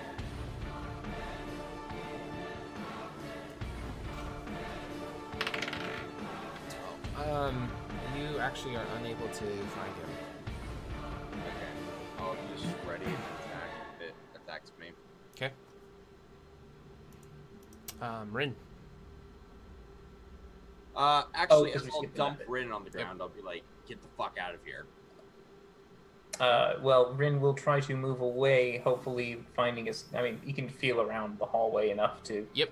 So you are right at the edge of the smoke, and as you're moving back, there is actually a torch. So as you approach the edge, you are able to see the direction to go to get out of the obscured area. Okay, do I see, is this a dead end, or is there a... Yeah, you are able to see that this does not go anywhere, yes. Okay, alright, so this is a dead end. But yes, Alright, but you are outside of the smoke now. Right, yeah, but I will basically say, dead end on this direction, can't go this way, and I look into over there and I can't see anything at all. Just black smoke everywhere. Yeah. I will pull out one of my daggers and have it at the ready, and I'll have it ready to throw, just in case if anything pops up that I can see. And then I'll throw a dagger at it. And that's me. Finley. So you No, had Yeah, I didn't mean to do that. I was trying to pull up the verbiage so I could read it. No, it's okay. So yeah, you were walking through and you felt the magma method slash across your armor, and then everybody kind of turned to come to your aid. But you are aware of where it was because you felt the drag mark across your armor. Yeah. So yeah, just going off of that, since I can't really see it, and the spell says see it, but I know where it is. I mean, fuck. So since it slashed out at me, kind of like almost like an instantaneous like I will like kind of like do a little like flick of the wrist to cast the little blade out from my assassin's blade thing. Okay. I'll just swipe wildly at it through the fog to see if I hit it. Okay. Probably not going to be the greatest thing ever, but yeah, no, whatever. Truth be told, DM, I don't really have a thing in my inventory of how to hit this thing with the assassin's blade. So what do you want me to kind of roll for this bad boy? We can just do for now like an unarmed attack. Do you have that? I mean, it would either be strength or dex. Not that it really matters because they're both fucking terrible. But I'd argue it's finesse, so whichever one's better. So yeah, exactly. Plus whatever your modifier is, plus a d20. Yeah, it's sadly you're not proficient in it, so that's why you just roll a flat stat. No, I think it's just going to be a flat 20, I guess, because I don't even have a fucking dex. Yeah, that's fine. Yeah. All right. Let's just see if I hit it on a wild swing. Is it a technically roll twice too, one for disadvantage. Right. So disadvantage. So I'll roll this thing twice. Just sure. One. Two. I don't think you're gonna hit it, bud. Okay. Anyway, so I just kind of like flick the wrist and swing out. Ah! Get the fuck away from me, creature of the night! And as I have the wall next to me here, I'm just gonna use my movements to go up this way because this is the only wall I can really feel. So I'm just gonna go up as far as I can go. Okay. I'm guessing probably about that far. Yeah, that looks good. That's really it, man. Just kind of a wild. I do see Finley, and I just go, nope, don't throw it at him. Nope. So as you tried moving away, the method had a attack of opportunity, but because it was at disadvantage and it's heavily obscured, it also missed. So you both are just kind of, being a wild. Get the fuck away from me! Raylan. Just going that way, and I'll hear Kurtz wildly yelling in the dark, and I'll just be like, "Kurtz, don't fucking die! Let's get out of here!" And I'll just go up along the wall, like. You gotta be careful popping the smoke, man. It complicates everything. That bottle. I tried to say I'm trying to make my way up that way. Raylan, your turn. Okay, I'm gonna see if I can hide again.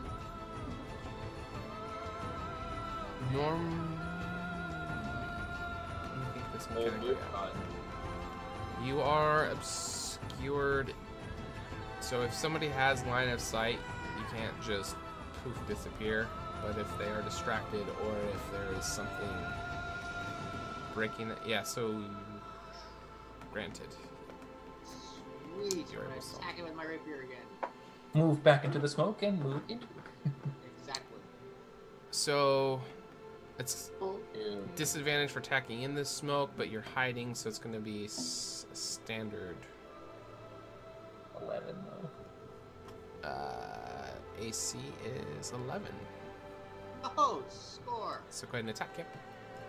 Magma for AC 11. Piercing. All right. How do you want to do it? That is enough damage.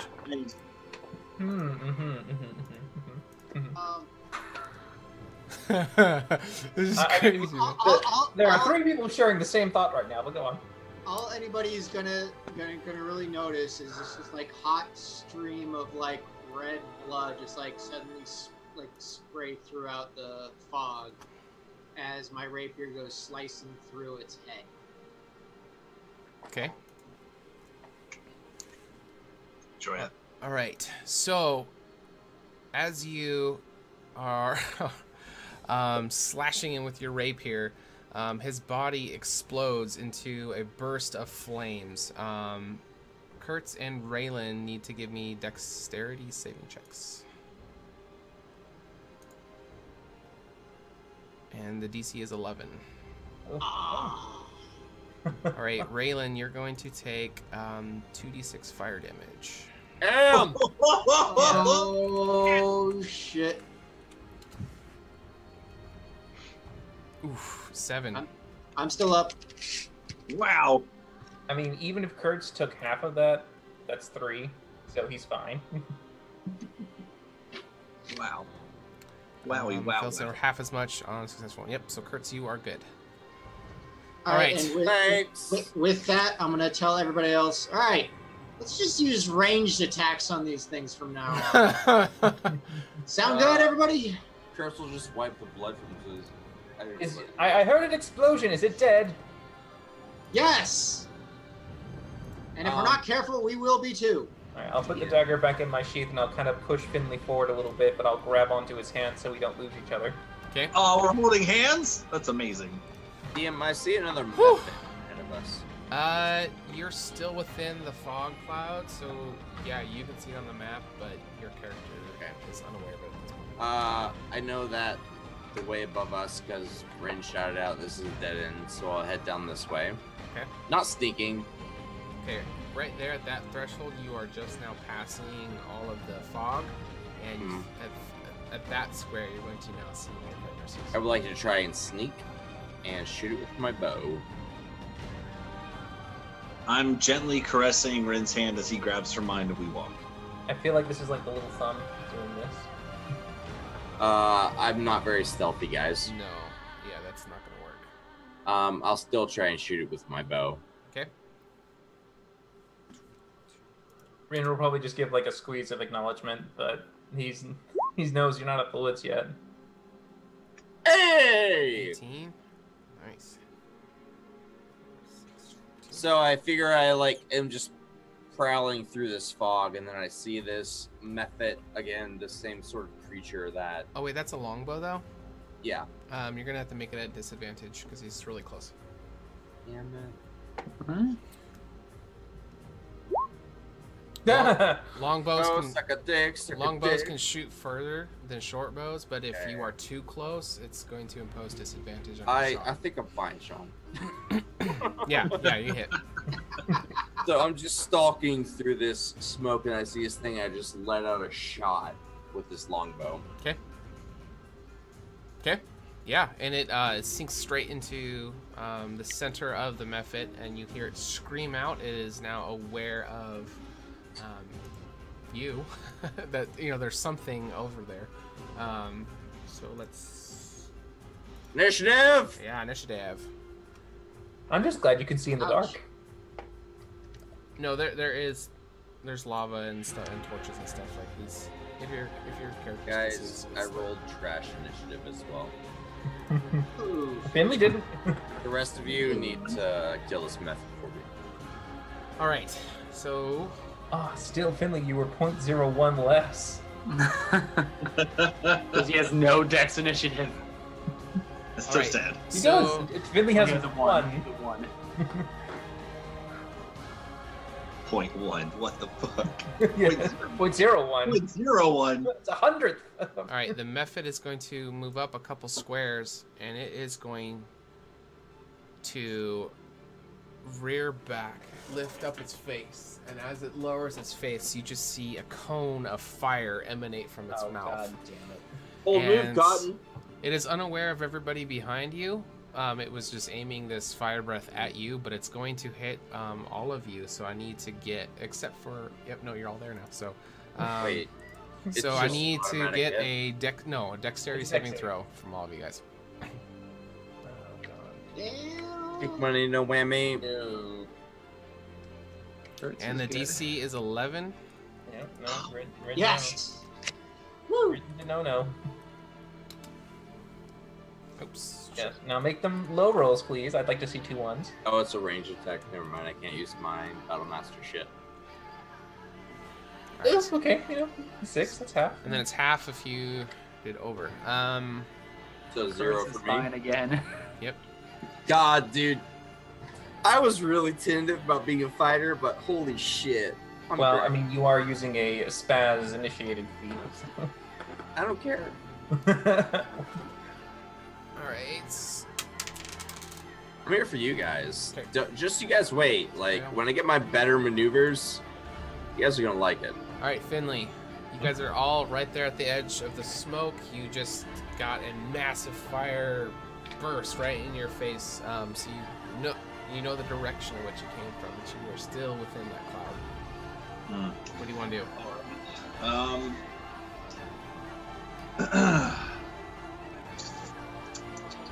Kill everyone. I think probably about the best thing I could do is try to get as close to, through all this confusion, kind of poke out between Kurtz's legs there and flip off the Mephit and say, what would I say? Why are you cockney all of a sudden? Yeah, you are not Irish right now. What did I do? You went a little cockney. You went into cockney. Oh, I went like straight like dirty British. Okay. Oh, Yeah, you were a little half cocked. Oh, you bastard. Oh, you bastards! I'll kill every last fucking one. All right. You should go pikey. Like Brad Pitt in that. What movie was that? Don't talk about that. Yeah. Okay. We won't go there. All right. Go ahead. Continue. Snatch. Yeah, I'll cast vicious mockery on it. Okay. Has to make a fucking bullshit save or Is it something. a wisdom? Wisdom saving throw. I want to say 14 for him. Off the top of my head. Yep, I think it's 14. Ooh, Fail. max damage. Failed. Failed? Sweet. 4 points of psychic, I believe, and it has disadvantage on its next attack. Nice. Well done. That's full damage too. That's great. Okay. Anything else? I'm just hiding behind everyone else. I do want to say one thing, DM, since Rent's next. If he does a ranged spell attack, would he have to shoot through the rest of us? Depends on what he does. Okay. So, I guess Rin is just. Did he see where the flame attack came from, or just Yes, did suddenly he saw out of the nowhere direction. fire? Yeah. You saw the Okay. direction. Well, he's gotten hurt really bad. Rin failed to save, so he's hurting, and he's just probably got singe marks all over him. So he's immediately not liking this, and knowing what happened with the last method, and probably with its course of action, he's going to take a step back. Okay. As he probably pulls out a dagger. Can he see between the heads, and can he see this method at all? No, because you're All right, still then within he's- that. You're right. You're still within the smoke. He's going to just move back and go slightly around the corner. Okay. To avoid being hit again. Okay. And he's just going to try and prestidigitation himself with some cool air to try and cool off the burns. Okay. You guys are far enough away from that lava. You're not going to need to make the Constitution saving throws anymore, but it is still very, very fucking hot. Right. All right. That's it. Raylan. All right. Am I still obscured by the fog, or? Yeah, you step one more square, you'll be out of it. I'm good right here. I'm going to see if I can stealth and shoot it. Okay. So you are able to. Yep, the stealth is good, so it's going to. But you're also obscured from the smoke, so it'll just be a standard. All right, and my crossbow. Yeah, that's a hit. Maybe I love AC it. of 11. Snipe my kill. It's great. Fuck. So, do you do both of those numbers? Yeah. Yep. So 12, 13. Got sneak. Ooh. All right. So, how do you want to do it? Oh, that thing went right into its eye. Okay. Okay. Let's see here. Explosion is within 5 feet. You guys are out of range, so it will explode in a fiery. It just emanates from the eyeball. So the bolt goes in the eyeball and just kind of explodes outside of that that hole. You guys are out of range of it, so you were unaffected. Good job. Woo! With that, I'm going to drink one of my potions of healing because I'm hurt. Yeah, you guys are out of combat, so you are able to use free actions to, I feel like we need a short rest. Yeah, Rin would have heard the pop, so he would have come back around slowly. Like, can we have a short rest? I think that's a good idea. What do you guys want to do? Yeah, so As Heart- Rin Hearts, Rin, let's keep going. Let's fucking go. We need to get the fuck out of here. Exactly, let's go. No short rest. so who has health potions? I It do. was Kyle and Dylan has one. Wait, Rin's pretty fucked up. Rin, how fucked up are you? super fucked up. I mean, Super you could fucked say up? that he's probably less than 10%. Kurt's three- will walk three over health. to you, grab the medallion around his chest, and cast Cure Wounds on you. Okay. Cast at level 1.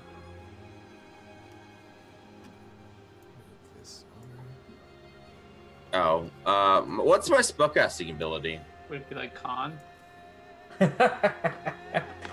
Maybe, yeah. I think it's.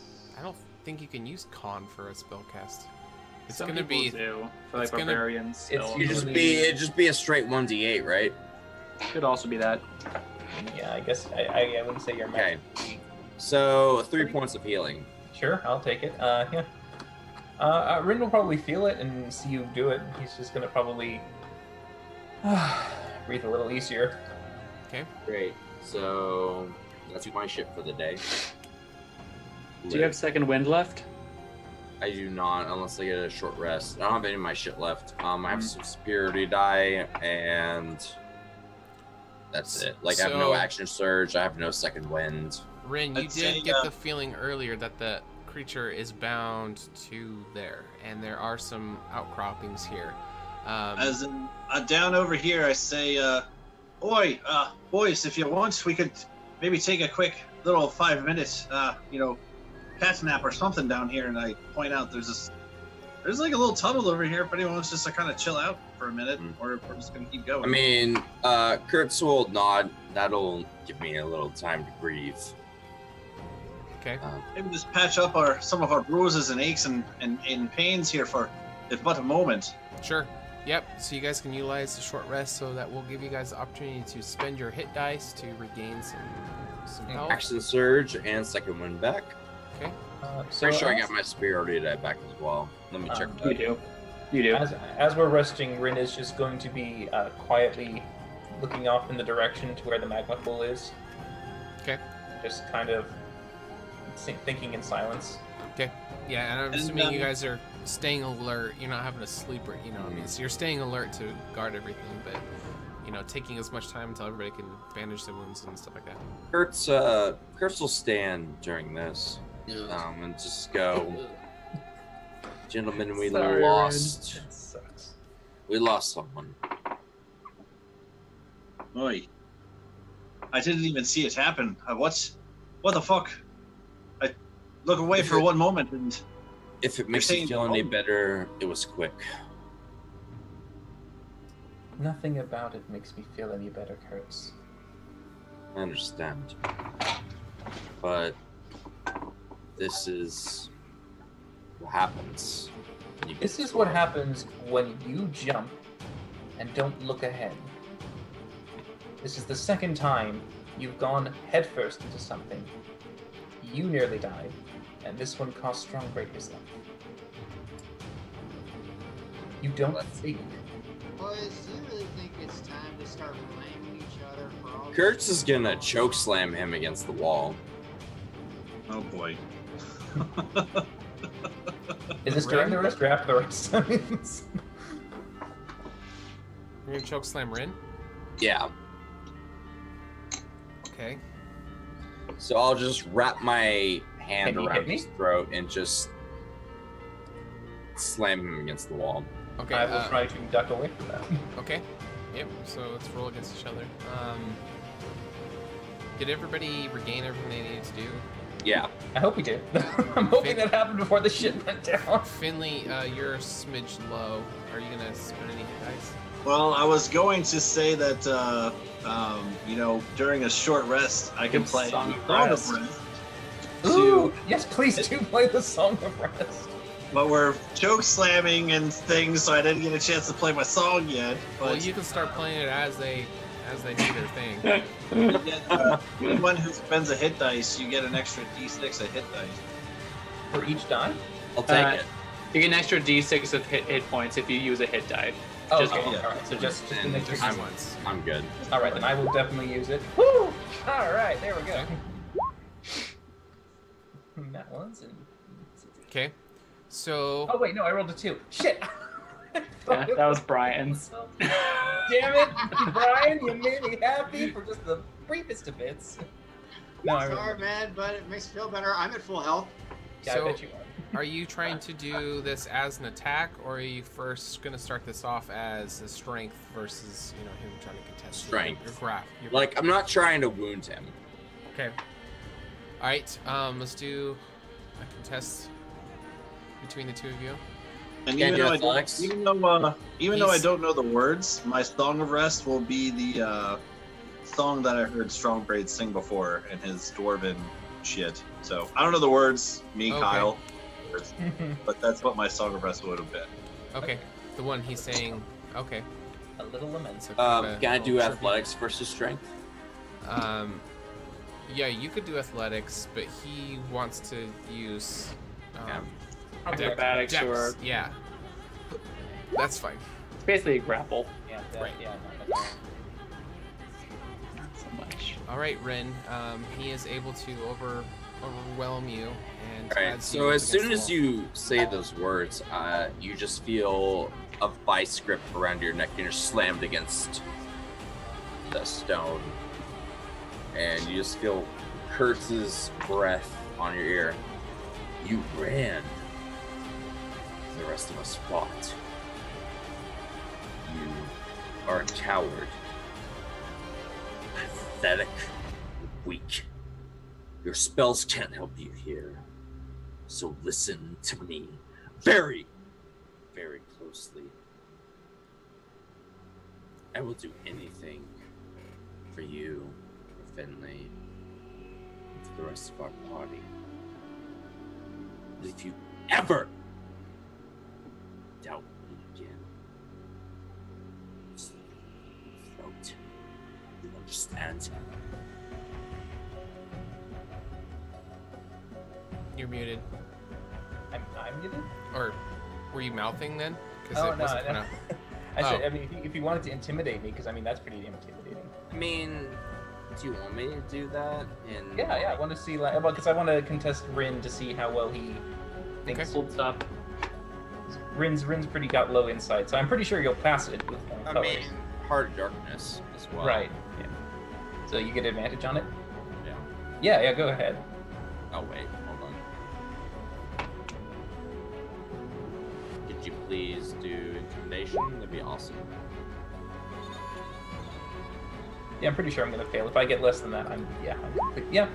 Yeah. So Rin's just kind of eyes bulge a little bit, just kind of from it, and keeps his mouth shut.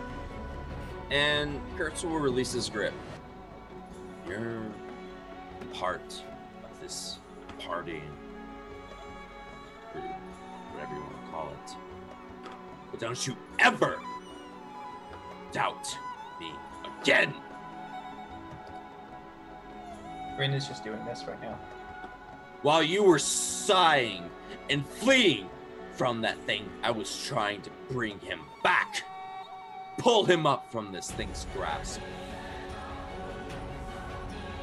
What do you know? What do you know of war and death, violence? You're nothing. You're a child. 243 years are nothing. Do you know my age? I think you probably would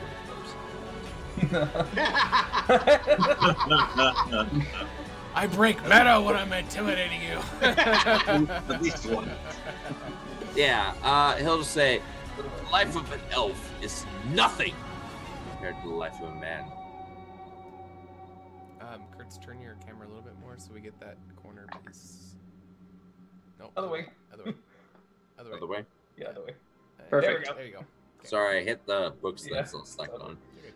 good. He'll just run a hand across your face. I will do anything to keep you all alive. Believe in me, and I'll believe in you. Don't ever, ever doubt that I have ever done anything less than what I am capable of to save any of you. You disrespect me, you disrespect Strongbraid. You spit on my honor. And he'll just kind of slam him against the wall and walk away.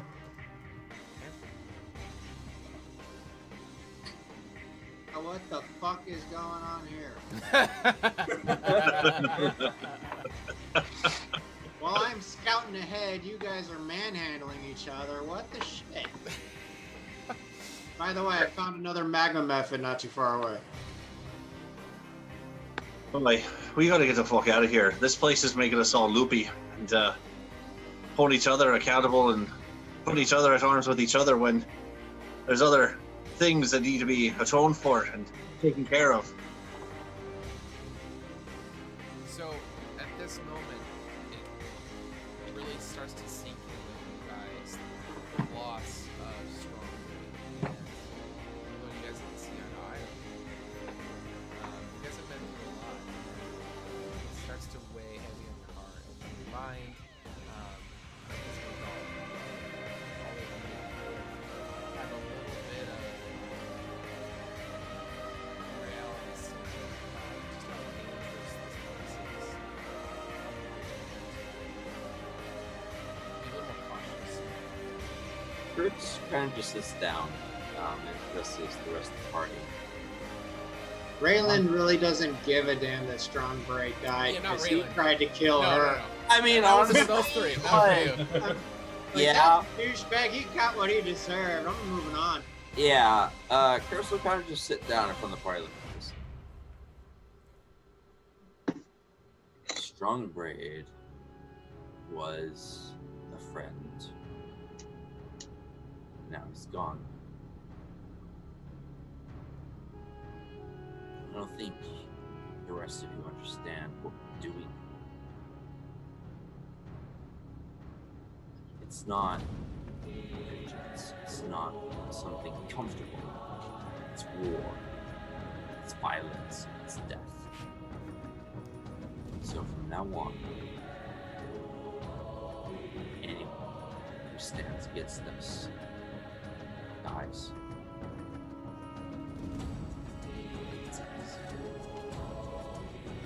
Trust me, it's very, very easy to kill when it's yours. That's what I think right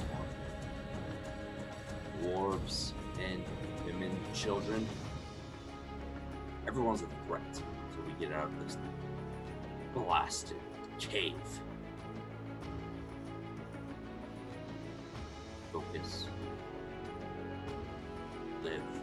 Die. That's all this. But Strongbraid did not die in vain. Strongbraid sacrificed his life for us. Remember that. get out of here. We'll find a way. Well, we'll have our vengeance. And then Kurtz just goes to sharpening his sword.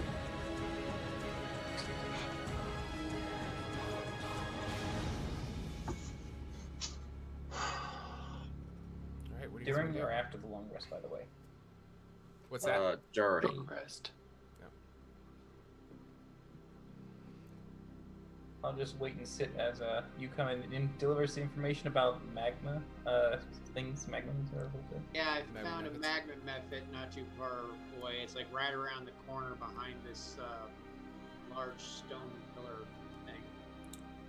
So, we Can we are... sneak past it? Maybe. It seems to be in an advantageous location to spot where we have to go. So I think we have to go. Finn stands up and walks over to see what you're looking at. And looks to see what you're pointing. Behind this thing right here. Yeah, can't see it from this angle. It's down below. You gotta follow the path. And you take a left, then you take a right, and just as you take a right, that's where it's at. So we are approaching the 3rd hour mark, but if you guys want to keep venturing forward, so that way we can get closer to Yeah. finding our companion here. But it's up to you guys. We're at that time mark. Good. We don't have really anybody viewing us right now, so we don't need to do the Q&A or giveaways or anything like that. But we're still just going to keep playing if you guys want to keep going. Is anybody opposed to it? No, Yeah, just keep let's going. go. Okay. Rin is going to probably pop Orion onto his hand, Okay. and he's going to send him forward and use looking through its eyes to try and see if it can fly and look and quickly see without exposing itself. Okay, so the vision of your bird is going to reveal that right where I'm pinging that's where the method is. I'll have him move around here to see if there's anything in this direction as the bird is fluttering. As he, go ahead and just move your character to reveal. So Does this look to be a dead end? yes, it does. Alright, flutter him back. Okay. And Kurtz and Finley, the party is moving forward if you want to move with them. I've just been standing right there, basically next near you, Finley. Yeah, I think I'm gonna move with them. Okay. But I will stand over here because where I saw the method, Mhm. and I saw that hallway in that distance. Mhm. I'm going to point my finger in that hallway, and I'm going to cast Minor Illusion, and I'm going to make a sound, and I'm Okay. going to make it sound like people-ish and footfalls moving in that direction, a collection of people moving and trying to be a little bit more obvious and loud that there's someone there. Okay. I'm stealthing. Yeah. Alright, So I'm granted. trying to see if I can lead it in that direction to the dead end. Okay.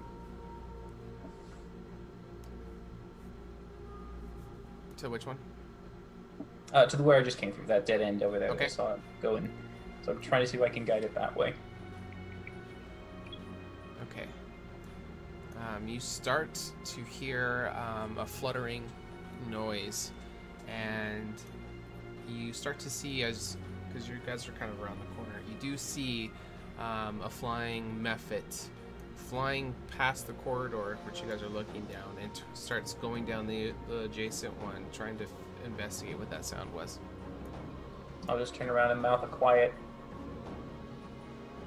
Okay, so he's I'll going try to to stealth. continue down the other corridor. I'll try to stealth away from this method. Hopefully everyone's nearby. Okay. I mean, Kurtz I know is AFK right now, or Dylan. But, I'll I think move Dylan's him. with us, right? Yeah, I'll move him with you guys. Actually, Ryan, you got access to moving. Can you be dragging Kurtz along with you guys? Sure, I can do that. Thanks, buddy.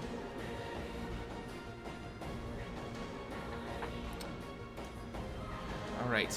So, as you're moving further and further, taking whichever routes you end up choosing, you do start to notice that very quickly the immense amount of heat that you guys have been exposed to is tapering off the further you get into it. And for the first time now, you're not sweating your balls off. Yeah, it's very, very drastically getting cooler as you're progressing. Cool. I was just about to ask the very same question, so good. Okay. The smell of sulfur, though, is still very, very present, and it still feels very musky in the air, and there's still a lot of sweat on the walls. So you're definitely not out of, you know, the lava is still around the area, but the heat itself in the air is very quickly starting to disappear. I see something. Yeah, Rin does see that too with his dark vision, so he's going to stop and move back around a little bit of ways. Okay. To where we all were. And hopefully in a very quiet tone going, "What now?" How many did you see? I saw 3, I think. 3? I only see 1 right now. Oh wait, no, I see a second one. Okay. I wonder if we can lure them into these caves or these narrow passages. I could try to lure them in just like the other one. However, we need to find a spot to let Ambush them them? pass us. Well, I wouldn't necessarily say ambush, but at least. Oh. So we could probably have them go up that way, maybe? We start Perhaps, yes. If we just stay quiet here. I move a little bit further away into a tiny cubby. So you guys are learning these caverns as you're going, but there may be alternate routes that can be taken. So some things will kind of back up around and stuff. You're getting the feeling as you're going through here that this is not a we have one way to go. There might be possible. There's so many routes to take. You get the feeling that there could definitely be other ways. They might end up leading the same area. You don't know until you take them. I can scout ahead with Orion. I can also scout ahead by sneaking around. I'll see what's up this way. Alright, you do that. I'll send Orion down the other way. Okay. And then I'll just fluff Orion around. And Finley, those marks are granted. Alright, cool. Or noted. I'm aware of that, yeah.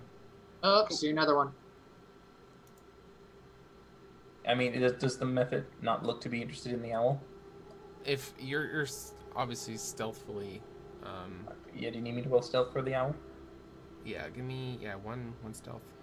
Sure. I don't think the owl's got anything on it. Just do one for you. Yeah. Oh, okay. Hey. Yep, you're good. So these magma methods are just hanging, just occupying this space, and it does not alert them. So quiet winged. And as you're, yep, that way is a way that your owl definitely notices. Yeah.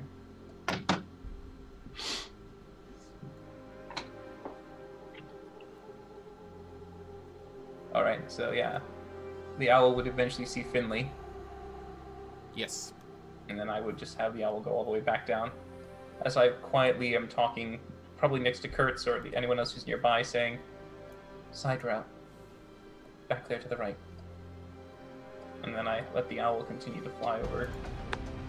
And once the owl is pretty much landed there, I'll break my gaze, have the owl sit there, and I just go, "This way." And I'll move around. Just follow through here. Okay. I'll move around and down. I'll just let you guys keep going until something triggers or catches you guys or something like that. I'm going to assume everybody is trying to stealth and communicate quietly, right? Is this accurate? Yeah, I rolled an 18, but if you want me to re-roll any of them, I'll let you guys know if I need rolls or if something triggers. But just go ahead and keep progressing through. But just keep moving in small increments so I can keep track of what everybody's doing in case something is triggered. I'll move down here. But feel free to talk to each other I'm gonna be assuming it's whispered, and when it's obvious, nobody can hear it, but you guys don't have to actually. I'll move to here and I'll just kind of stop and look ahead. Does the air smell any cleaner at all? Do I feel like this is the right direction? You have zero indication. It is definitely not as hot on this side of the cavern. You're not sure why. It would maybe indicate it being the right direction, but you have no idea. I'll just keep moving quietly forward in the dark. Can Finley and Kurt see at all at this point? Is it pitch? Is it dark? If it's dark down here, we're fucked. No, it's not pitch black. There is some. Okay, yeah, we can end whenever we need to. There is just some ambient light in the torches and the lava and your guys' own torches and stuff like that. You know, like, so you are able to see somewhat. I'll see a light over there. Yes. Yep. Be guided, hopefully, to it. I'll kind of gesture everyone. Keep close. Right. Oh, I'll stop here, and I'll just hook my hand up. Oh, I got one over here. This kind of reminds me of the time I was walking through the dungeon, but I was naked, and I'll like, should I get naked? Is that a nervous twitch of yours, Finley, to go naked when you're scared? Well, it's just. It worked before. Only if you want us to laugh. It worked the first time. That's all I'm saying. Okay, fine. I'll like, put my clothes back on. I'll quickly get into a little safer position, kind of get closer to the party, and then I'll just let them know I'm visually changing to the owl, and I'll have Orion start fluttering off in the other direction over here. Okay, go ahead. I'll hold Rin's hand. Yeah, the owl will probably see those two veer away. Yep, something ahead here. Yeah, but it does see two there. All right, yeah, it's going to flutter back, right back here, and just go. No use. They're blocking the path. 2 methods. Is there any way just to have Orion just fly everywhere, see what he sees, come back and tell you, and get us the fuck out of here? But I don't know if those things will chase after him. Is that maybe a good thing if they chase him?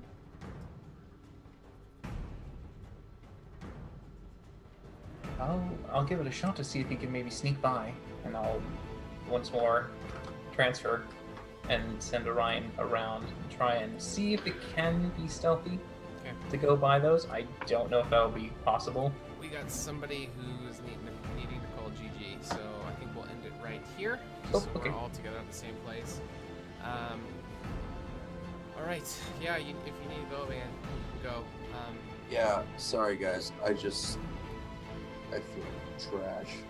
Okay. It's okay, man. No No worries. worries. I've been ducking out every couple minutes to throw up. No, you got the flu too. No problem. That's fine. Maybe, Yeah, well- maybe not. That's I- right. Yeah, We played, you guys. Yeah, We did. thanks for playing, Dylan. Far, but that's Yeah, okay. I'm really sorry, guys. I just can't. Like, I need to get some sleep. All right. Go for it. That's okay. No worries. Yeah, we're Thanks. close to the 3 hour mark anyway. Thanks. I'm really sorry. You're fine, man. Good, dude. Feel better.